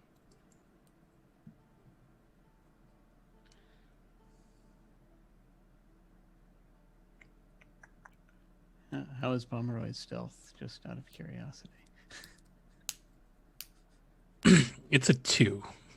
So is mine. All right. All right. I'll go ahead and... you know what? I'm just going to go ahead and blow my other bonus die on this, I think. Just because here we are. Because I have one more thing I'm going to want to do in a second. And I think I can. Can I? No, wait. That was the wrong tab, Jim. I was recording the wrong thing. There we go. Now that's done. Okay. Oh, wait, I think I might have had one. Never mind. Okay. I'm going to spend the bonus die and sneak.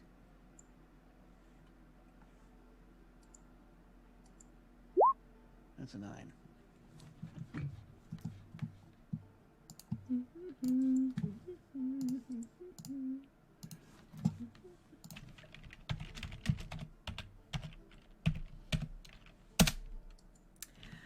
Oh, that Ooh. seems it's like a lot more than a 9. Yeah, that's unfortunately. You open the door and you're being quiet. However, the doors are not. They're big, heavy, wooden, iron-bound doors, and it's not like they've been oiled in a number of years. I mean, there's this grating. It doesn't grate on the tile, but there's a that's slightly noticeable and cringeworthy. I would like to spend a resolve token, if I may. Oh, what would you like to spend your resolve token for? I don't know how much I can bend reality. To be able to step out within sight of one of our allies. So you want to spend a the... resolve token to have somebody notice you in the other room, is what you're saying. Yes, to have someone who can freaking help us. Who perhaps is better at fighting. I will take this resolve token. And so as you open this door with this grating, it is heard in the stillness and quiet of the rest of the house, and you'll realize that the house is silent. And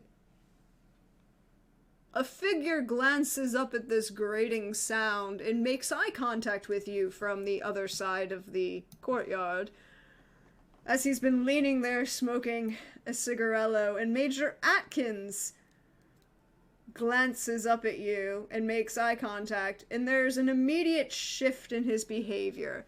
He doesn't even wait for you to say anything. He's a gentleman of renown, and his job is very much to be sneaky, stabby, and be aware of everything that's going on. So the minute he sees your slightly panicked-looking face, Doctor, I'm sorry, I'm. Oh no, it's slightly panicked-looking. He makes eye contact with you and immediately nods, and as he is actually closer to the other stairwell, he'll be coming up the other stairs. He's taking them double time, but he is quite good at the, at a couple things in particular. Yeah, Atkins, you want to make my life easier. He has a particular set of skills, as one says. Yes. Cool. Yes. He is coming up the stairs, and, the gentleman who had turned to point the sword, and you'll notice that both of these gentlemen are holding, all three of these gentlemen seem to be holding swords, none of them are holding guns. Have started to make their way toward, one of them starts to make his way towards you, the other two are trying to still get through the door. So, what would you like to do? You've spent your resolve token. You have, done this. This gentleman is coming towards you. I'm just moving it there now because he will get there. So, Pomeroy, what are you doing? I don't suppose I could spend a resolve token to find a loaded pistol somewhere.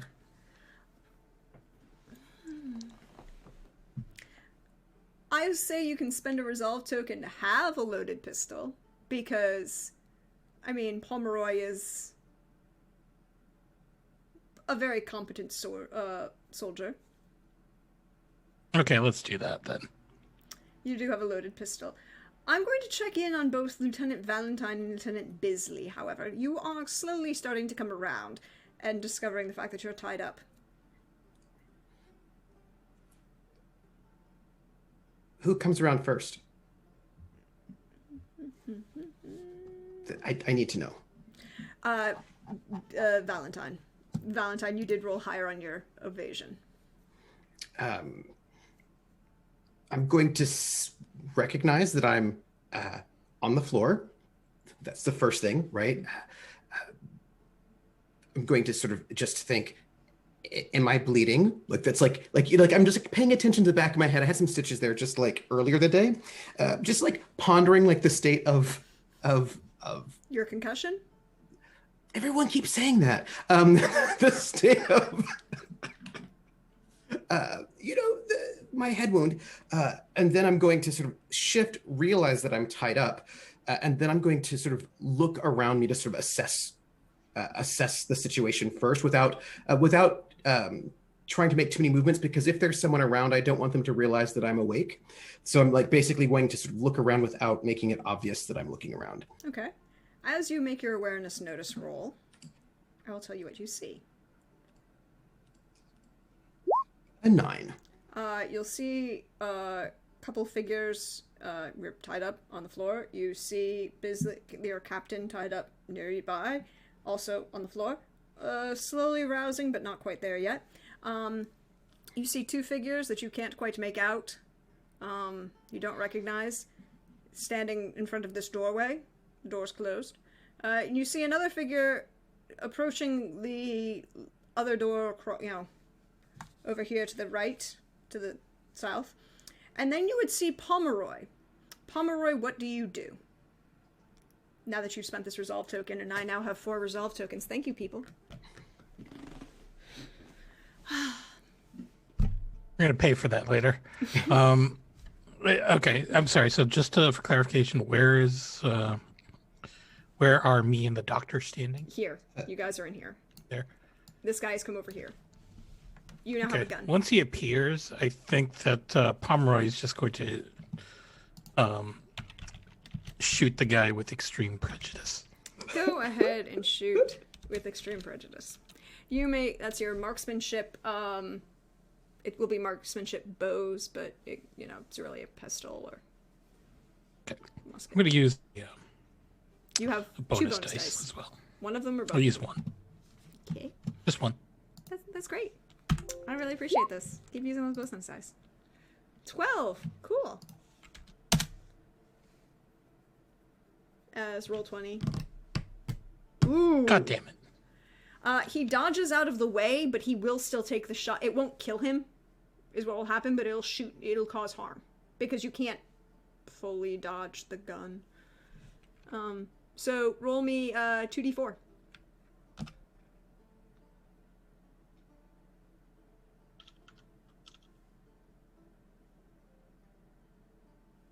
damn. 3. 3. You shoot him. It hits him in the shoulder. It kind of pivots him back for a moment. The sword strike that he was going for towards the doctor kind of jokes and drops his weapon out of the hand. That'll cause him delay, and that will, at that point, we'll pan the camera back to Major de Laurent as you hear this gunshot. And now, gunshot inside, echoing. Do I hear a body hit the floor? No. Do I hear someone yelp from pain? You do. You hear someone curse extensively and fluently. In English. Would this be a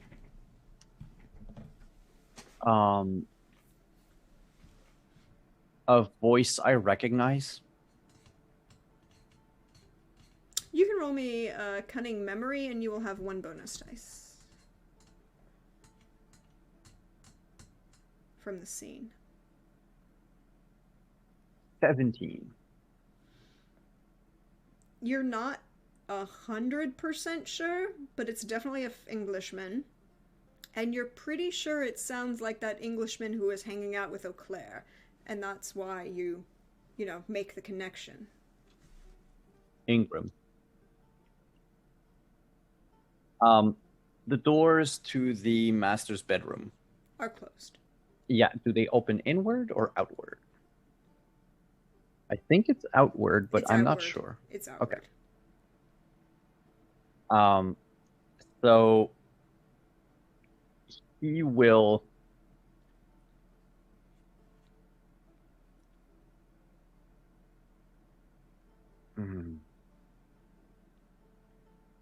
They're trying to bash the door in, right? Yep.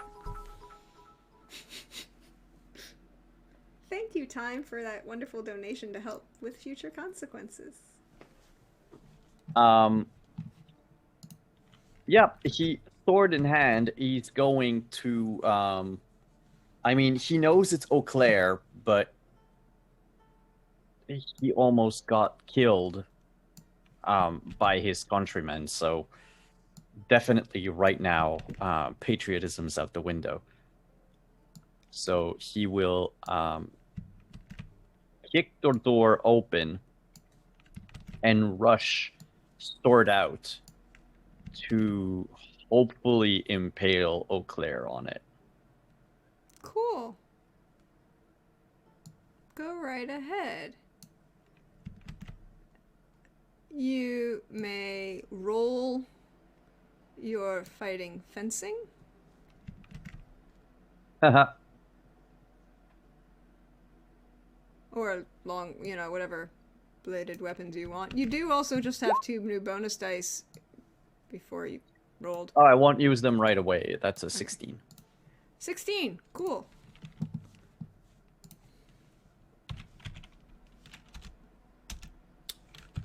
There we go. Oh, you hit him. It's a d6. Damage? A d6? 5. Cool. He is now bleeding. And cursing at you. Vehemently in French. Well, you piece of shit. You shouldn't have tried to kill me first. What is it you're... Give me a moment. And he'll turn to the other and, like, swing at the other two. But I guess that'll be my next turn or something. Yeah, you're gonna swing at the other one the next round? Cool. Yeah. Interesting point from Eau Claire, Major de Laurent. He calls you... he curses you out and calls you Lion de Spoiler de Verge. I didn't get that, but the last word was synonym for penis. Well, technically, despoiler de verge is both a synonym for penis and a despoiler of virgins. Oh, de vierge. Sorry, I heard verge. No, de verge. Oh, okay. Yeah, yes, I am the despoiler of virgins. That's not an insult, that's a compliment. For him, he's going at you and claiming it's an insult. I guess. Well, I mean, I don't know. Is Major de Laurent going to be insulted by that? Because I didn't think Major de Laurent played that way. But it's not currently your turn. It's Captain Bisley's turn. As he's coming awake. And is anybody standing over me at this point? I'm trying to look at the map again. And move the character sheet out of the way. Looks like you've got some people near you. Yes? Yes. Yeah, and how am I tied up? Is it like hands and feet kind of thing? Yeah, they were trying to be efficient. Am I gagged? No. Okay. You're unconscious. They were just trying to prevent you from getting up. How close is the nearest person's leg? I mean, they're standing over you. I was gonna say, am I in biting distance? You are in biting distance. Okay, I'm just gonna bite a leg. I can't use my hands. I'm gonna use this things that are in front of me. Is it because you didn't get enough to eat during the party because they only had like tiny hors d'oeuvres? plates? Yeah, tiny plates. Yeah, tiny desserts and tiny plates. You did not go into the dessert room. Actually, that's not true. Upset. There was a whole suckling pig set up, and then he had to suffer through apparently Englishmen who wanted flaming desserts. If I may, Bisley did get a meal. It just isn't the kind that was very filling, and I'm gonna take a bite out of this dude's leg. So what do I gotta roll? It's fighting brawling. Cool. I actually have things in that. Is this a bonus dice moment? It's a bonus dice moment. 17 to take a huge honkin' bite out of this person's leg. You bite down. You bite down hard. And the first thing you realize is, number one, what you bit was definitely, unfortunately, somebody's riding boots, and you're gonna have to suffer through the consequence of that later. Typical Bisley. Trooper's face Yep. on that. Yep. Well, shoe polish tastes nasty is all I'm saying. That is all I'm saying. Not the I only don't know thing if that it tastes was. nasty on the boot. I don't think it was shoe polish that she was referring to, Trooper. I think it's possible that I've literally eaten shit. No, I'm sure not. I mean, it's 1809, and we like these are horse. I'm sure it's fine. Don't even worry about it. Yeah, it's the So cleanest. you do bite down, you do damage, but it's not going to be bleeding damage because he has armor to, the leather riding boots are soaking the armor. That's fine. Did it at least cause a distraction so that way if Yes, Laurent hits him... there is now a guy who's going to try and kick at you next round. But however, it is now time for the wonderful Major Atkins to put in his appearance.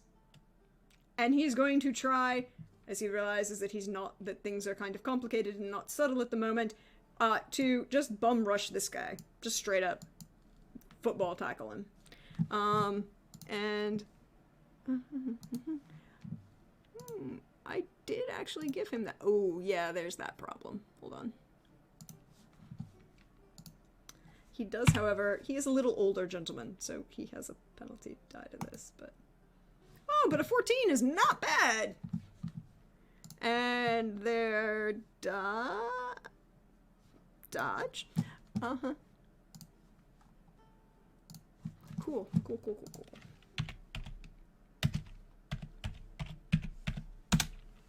So 12! They do not end up dodging. So he tackles them to the floor, but they will hit the floor, and it'll take them a moment to get back up. Doctor? I can't hear you. Okay. That's because I was muted. No, something... So, now is the time to draw my blade. Which actually, I mean, I've been carrying it around. Funny thing that's not a lot of people know about the Doctor is he actually can fence.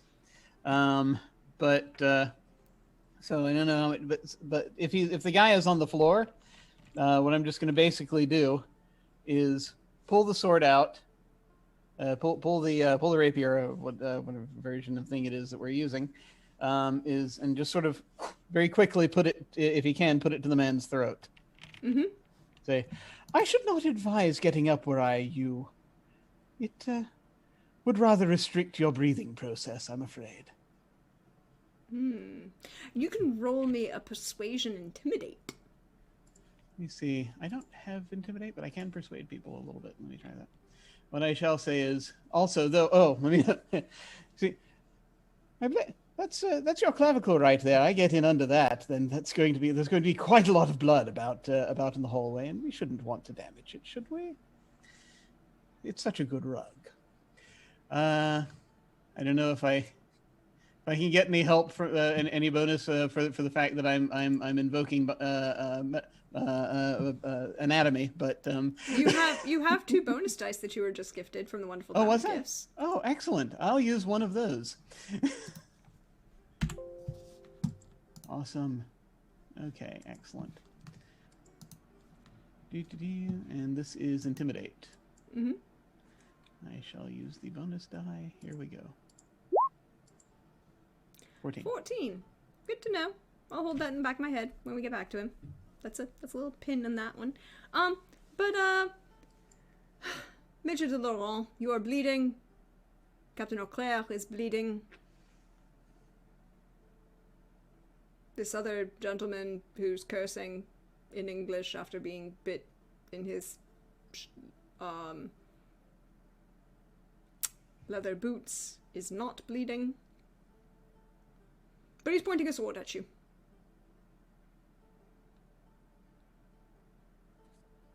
Do I recognize him? No, his face is still covered.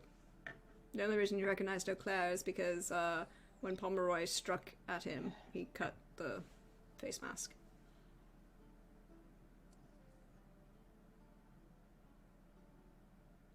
How high is the second floor, and how sturdy would you say the railing is to the downstairs?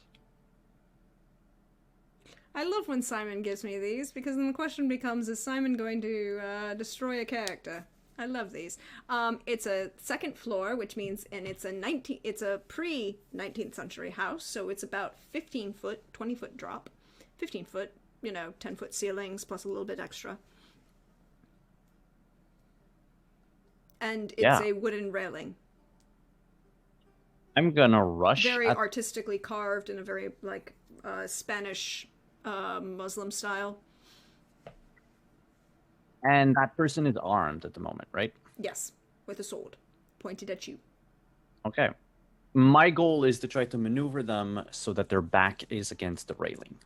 Cool. Fighting brawling seems like an appropriate thing here.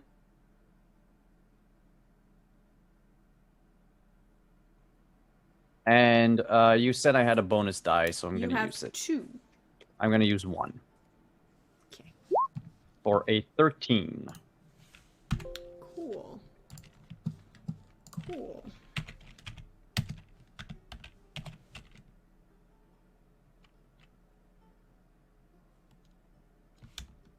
Actually, I need to do a thing. Hold on, I need to actually roll it the other way.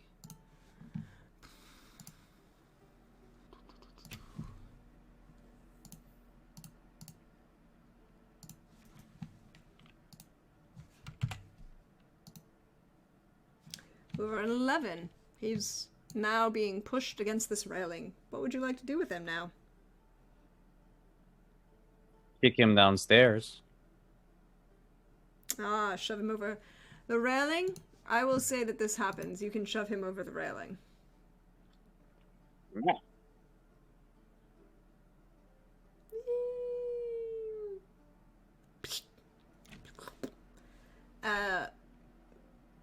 And that wasn't Timothy's body exploding, which I now realize it does sound like it should have been a splash, actually, because there is a fountain underneath in the middle of the courtyard.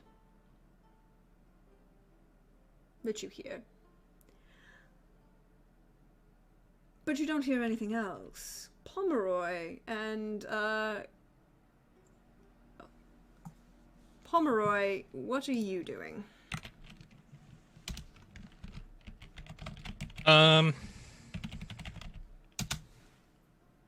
Since the doctor has the primary threat under control, I think he's going to step over or step around them and into the hall and aid Bisley. Okay, so you're going to come back. What the heck is going on? Don't know why I can't move this one now. Okay. But you're going to come back over here? Yep. Cool. You're going to aid Bisley. This particular gentleman is not visible anymore. The bleeding Major de Laurent is at the railing. You are aiding Bisley. Major Atkins and the doctor over here. But no one's currently looking at Eau Claire, unfortunately. As you're coming over to aid Bisley. And Eau Claire is going to do something. Die? No, unfortunately not. He's only bleeding a petit peu. You did not kill him. But he does see someone coming, so he's going to take advantage of the best way to exit. And he's going to run into the room towards the veranda.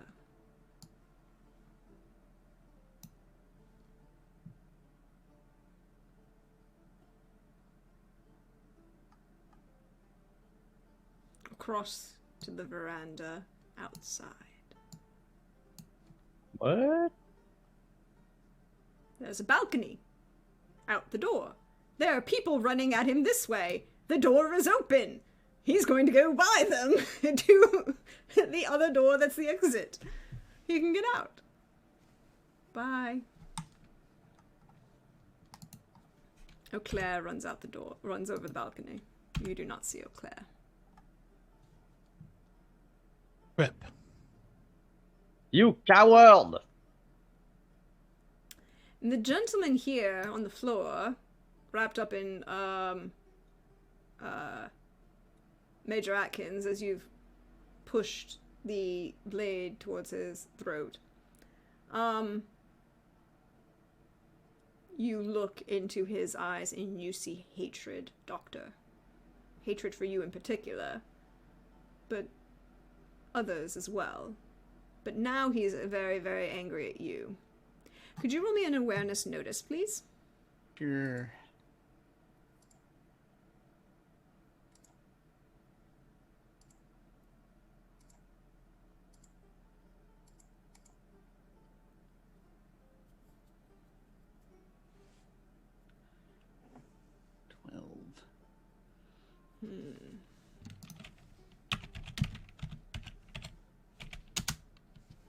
You do see, as he's making eye contact with you, just barely the flash of movement as he stabs his knife into Major Atkins' leg.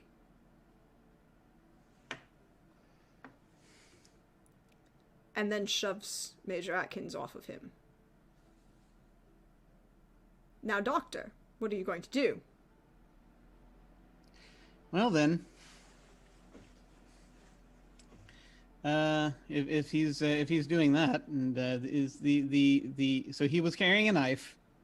Mm-hmm. The knife is now in Major Atkins' right thigh. All right. This man does not appear to be otherwise armed. Is that the? You don't know. You just saw this blade. All right. In that case, I'm going to I'm going to stab him, but I'm going to try not to kill him when I do it. Okay. I want him contained, but I don't want to. Yeah. Do not wish to destroy him. Not yet.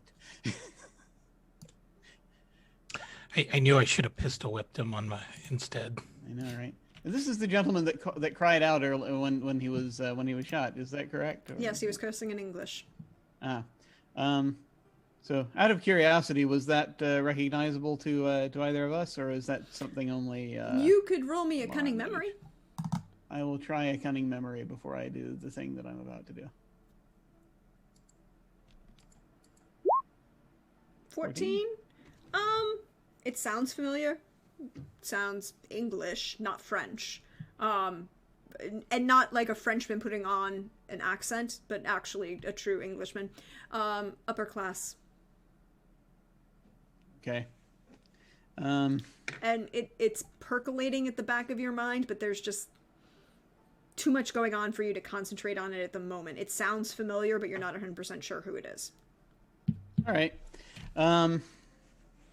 So he does that, and he's trying to get out. I'm just going to be like, I'm going to, because clearly he has to be contained here. So I'm going to use, if I may, I'm going to... You're going to stab at him? Go ahead and stab at him. But I shall stab at him. Let me see here. Do I want to? No, not yet. Not yet. In a moment. That's a 9. With his 13, he does manage to roll out of the way. More kind of like shove Atkins at you as he like... Yeah. You have the blade at him, right, at his throat, and he takes the dagger and knife and shoves it into Atkins' leg and then uses that to kind of roll Atkins off of him into your blade to kind of let him roll away. And he proceeds to run. I don't know why I can't... He's running off this way. Yeah. So now there are 2 figures who have jumped over the balcony. People are jumping over balconies. But I think with you hear the sound of the door running away. You do not hear 2, you only hear 1. And if you look over the rail, you will see a body in the pool fountain. You will see Major de Laurent leaning on the railing, bleeding on the railing. Captain Bisley has been relieved of his bonds. Lieutenant Valentine has been relieved of his bonds, and they're both standing upright. Major Atkins is cursing vehemently in Gaelic and has started, one of the interesting things about Gaelic is there are no four-letter curse words. There's nothing like saying fuck, shit, or damn. And he's actually proceeded to curse down the gentleman's entire family line to the point where his sons, may the gentleman's sons have balls shriveled and look like walnuts, and his line end with himself. And there are some really interesting curses in Gaelic. I'm just throwing that out there.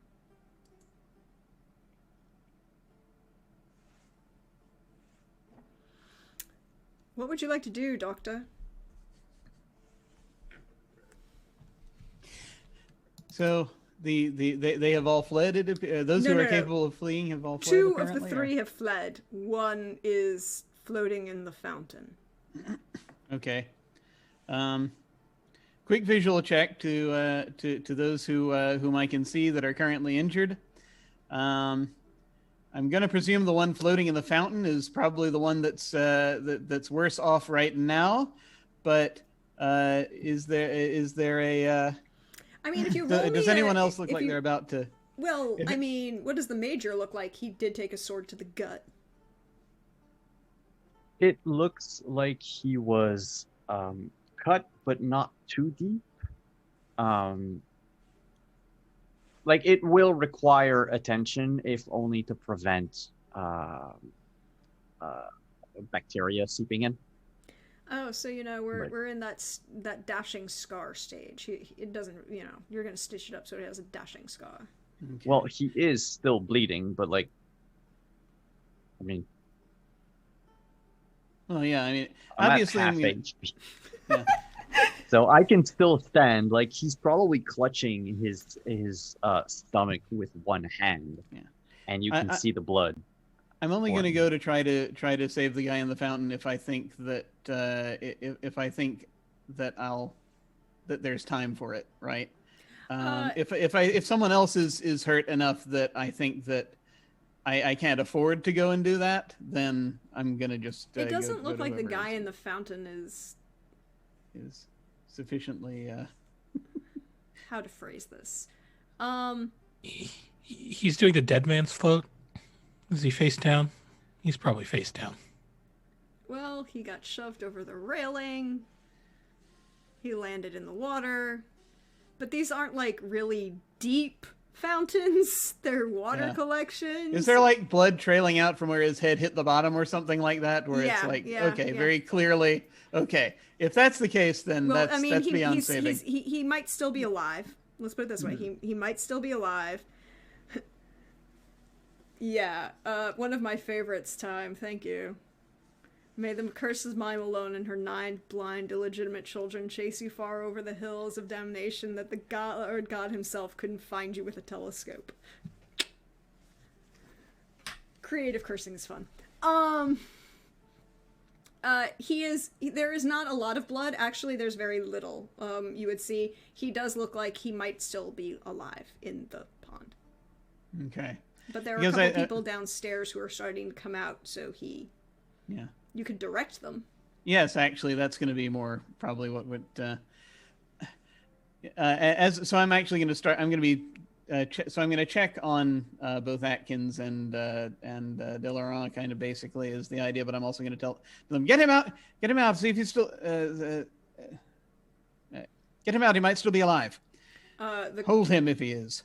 The cook kind of just looks at you, nods, and just like snaps his fingers, and 2 of his sous chefs kind of like, the guys who spin the spit, who are like large, beefy guys who are covered in burns and, spend a lot of time near fire, kind of just look at the water, wade in, and start pulling this guy out.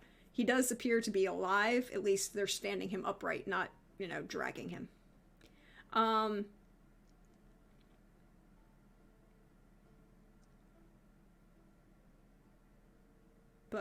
And Major Atkins is an intelligent individual who started to kind of like pull himself up, but he's left the knife in place. Almost like one would say that he possibly has suffered this kind of wound before.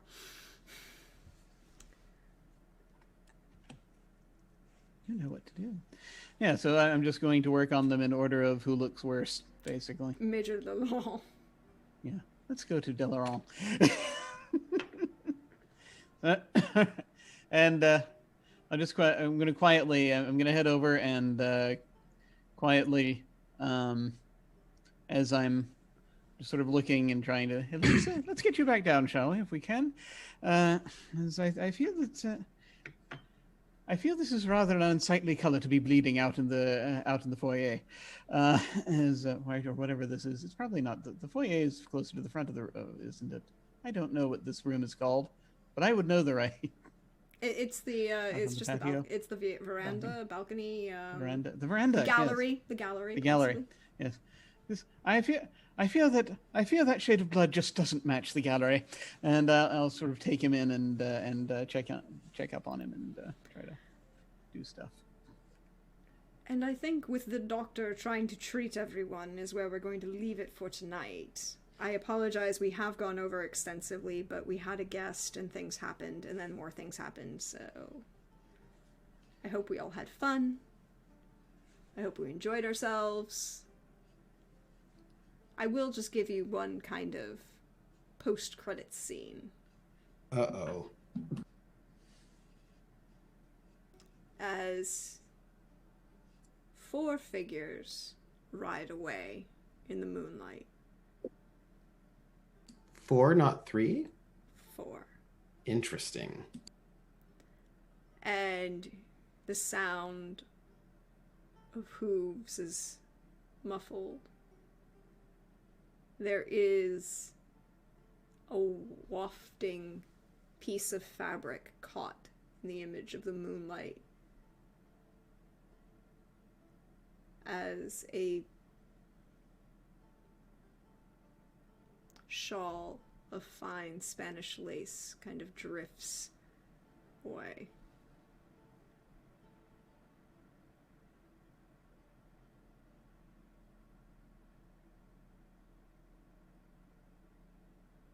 But, hi!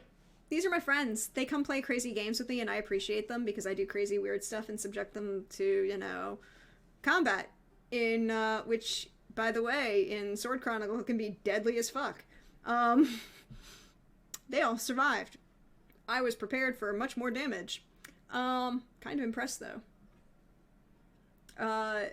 So we're gonna go around, let everyone talk about themselves, share some love with the rest of the people here, let us know where we can find you, say something fun. And I'm going to start with, Anino. Hey, Anino. How's it going, everyone? My name's Anino. You can find me on Twitter at Anino Gaming. Don't think I have anything coming up till well into next week. Sure, Simon and Dee can fill you in on all of those, so I'm going to decline to discuss them further. But follow me on Twitter for all sorts of stuff. Yeah, that's it.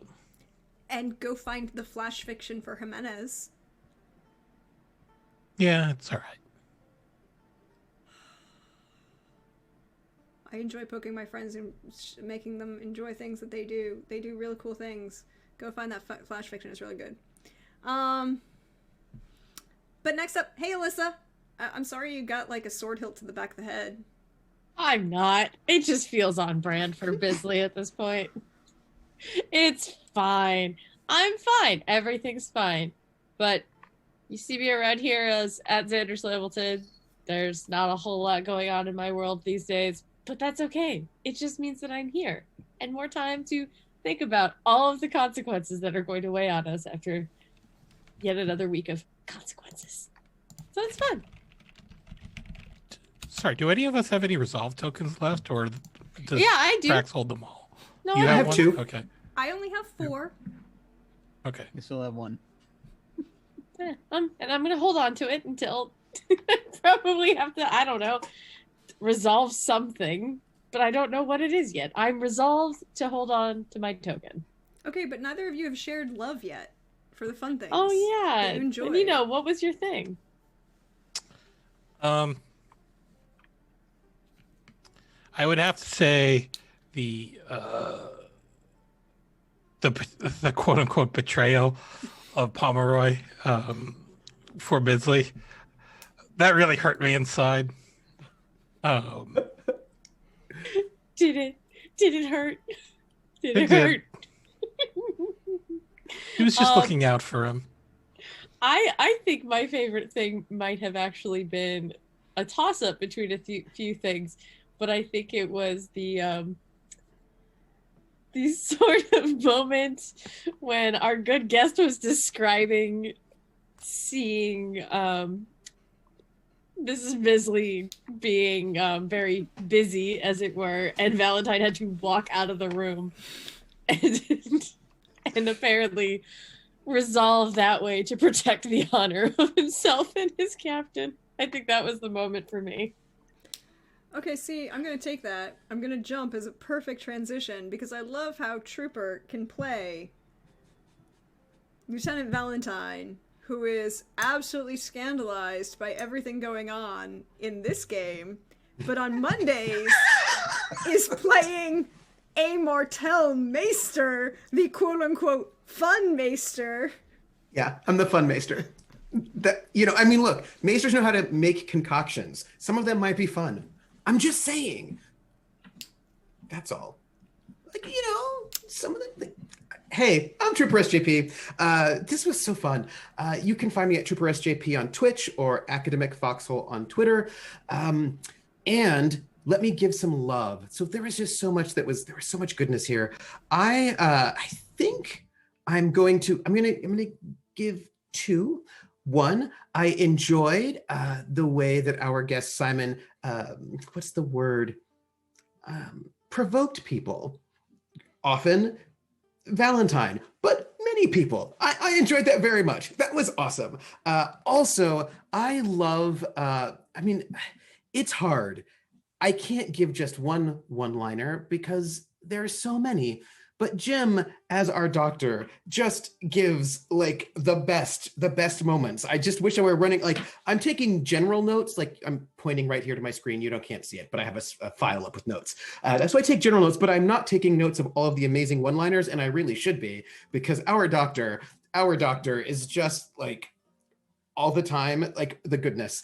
I also really enjoyed the one for our GM, the one little like narrative moment as Valentine was falling unconscious, like the boots, right? Seeing those boots walk by. That was like a really great visual.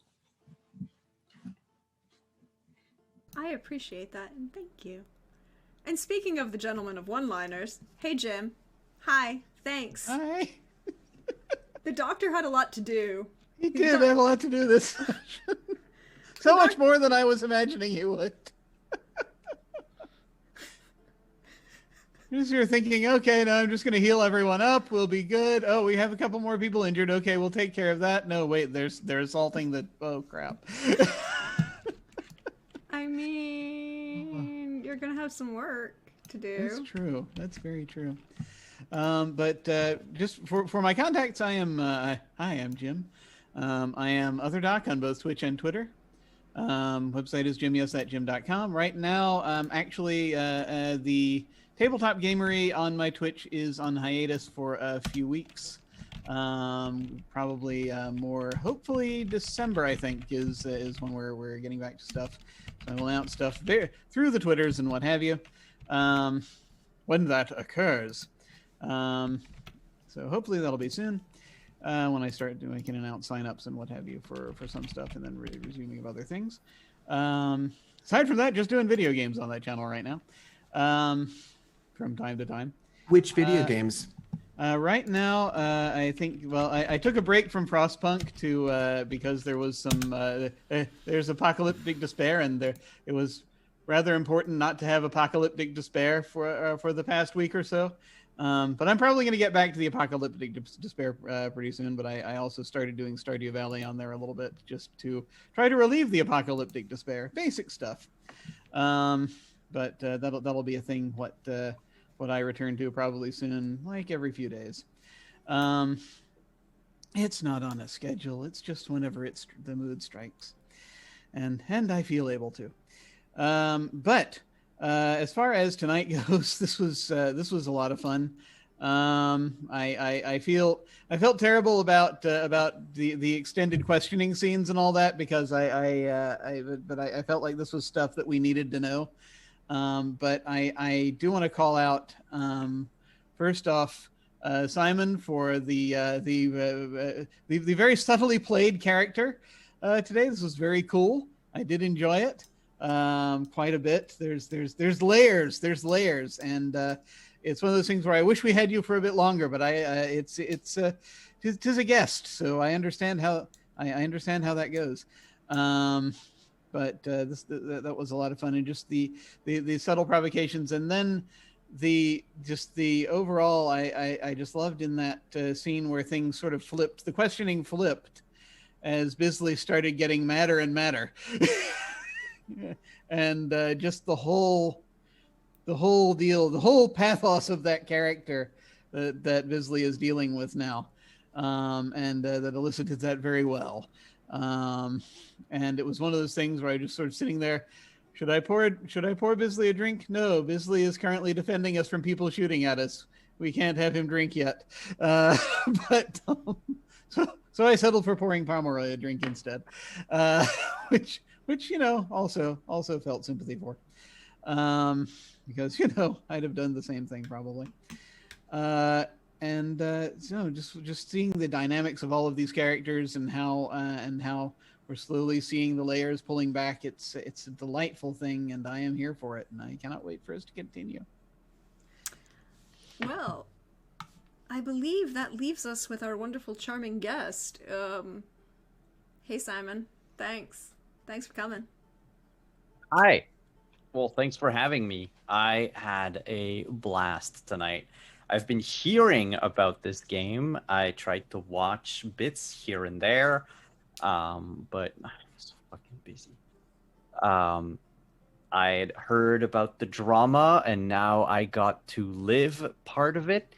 I am sorry, Trooper, for putting Valentine through all of this crap.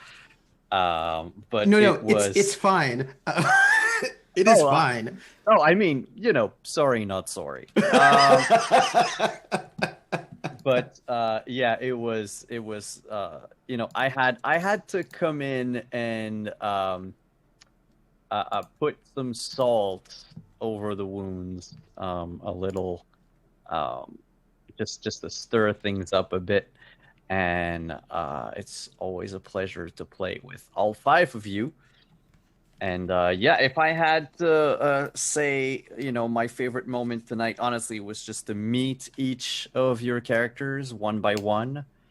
For what little interaction we may have had tonight, over the course of what could have been a campaign. I had a few things that I wanted to make sure Antoine said or did. So that happened, and I did not sleep with anyone this time. Nope. Didn't. Nope. So that you know of. Well, I mean, technically, next week when y'all play, Antoine is still there bleeding, but I'm not in control. So if you wanted to do anything, just know that he has points in seduction. As all Frenchmen should. I was going to say some stereotypes about French people, but Valentine's like, no, I'm going to leave. I'm just going to leave. Because my captain is not... I'm on my way. ...punching you, so I won't either. I'm just going to leave. It'll be fine. Oh, 2 seconds. What? But yeah, drama. I'm here for Simon stirring drama, but you didn't say anything else. No, I'm being yelled at because apparently the reason why I was shot today was not because I helped Cleveland, but because I was French. And thus deserved to be shot at. Oh, that's rude. I feel like maybe there were other things going on. Like maybe there was some sort of dramatic love triangle between you and Eau Claire, and that's why you got shot. And then also there's like an orphan plot line. I mean, there's probably a lot going on there. There are like love triangles here and there in what info I have on my character sheet, but you'll never see them. That's what you think. I feel like we'll find out probably in a terrible way. I think you will. I think you will. If somebody donates $100, we get one info on the love triangle. And then $100, I think we should get 3 infos on the love triangle. I would like to point out, I'm going to say something here. Quote, one of my favorite movies as a child, who also had Dom DeLuise with a horrible French accent, saying, never say never again. Oh, good Lord. And now it's in your head, and it will stay there forever. I have been cursed. Have I not been through enough as Tim Bisley? Have I not? No. No, you haven't. You have not been through enough. No. But where can we find you, Simon? Oh, yeah, right. You can find me over on twitch.tv/wanderingdm on Mondays and on Fridays playing Rime of the Frost Maiden and Cyberpunk, respectively. Cyberpunk, of course, that got released... today. Wow, 24 hours ago. Yeah, 24 hours ago. So check it out. Anino and Deirdre are in the game too. And then on Saturday afternoons from 1 to 4, right before this stream, well, not right before, but you know what I mean, you can find me over, and Anino, in fact, over on twitch.tv/levelupdice, where we play a Scion 2nd edition game. And today, Anino got to meet his dad. Yes. There was lots of family meet cute in that episode, wasn't there? So no daddy issues, just only meet cutes. No, there's a fist fight going on right now. Oh, okay. So all right. It's a one-sided fist fight too. Who's punching?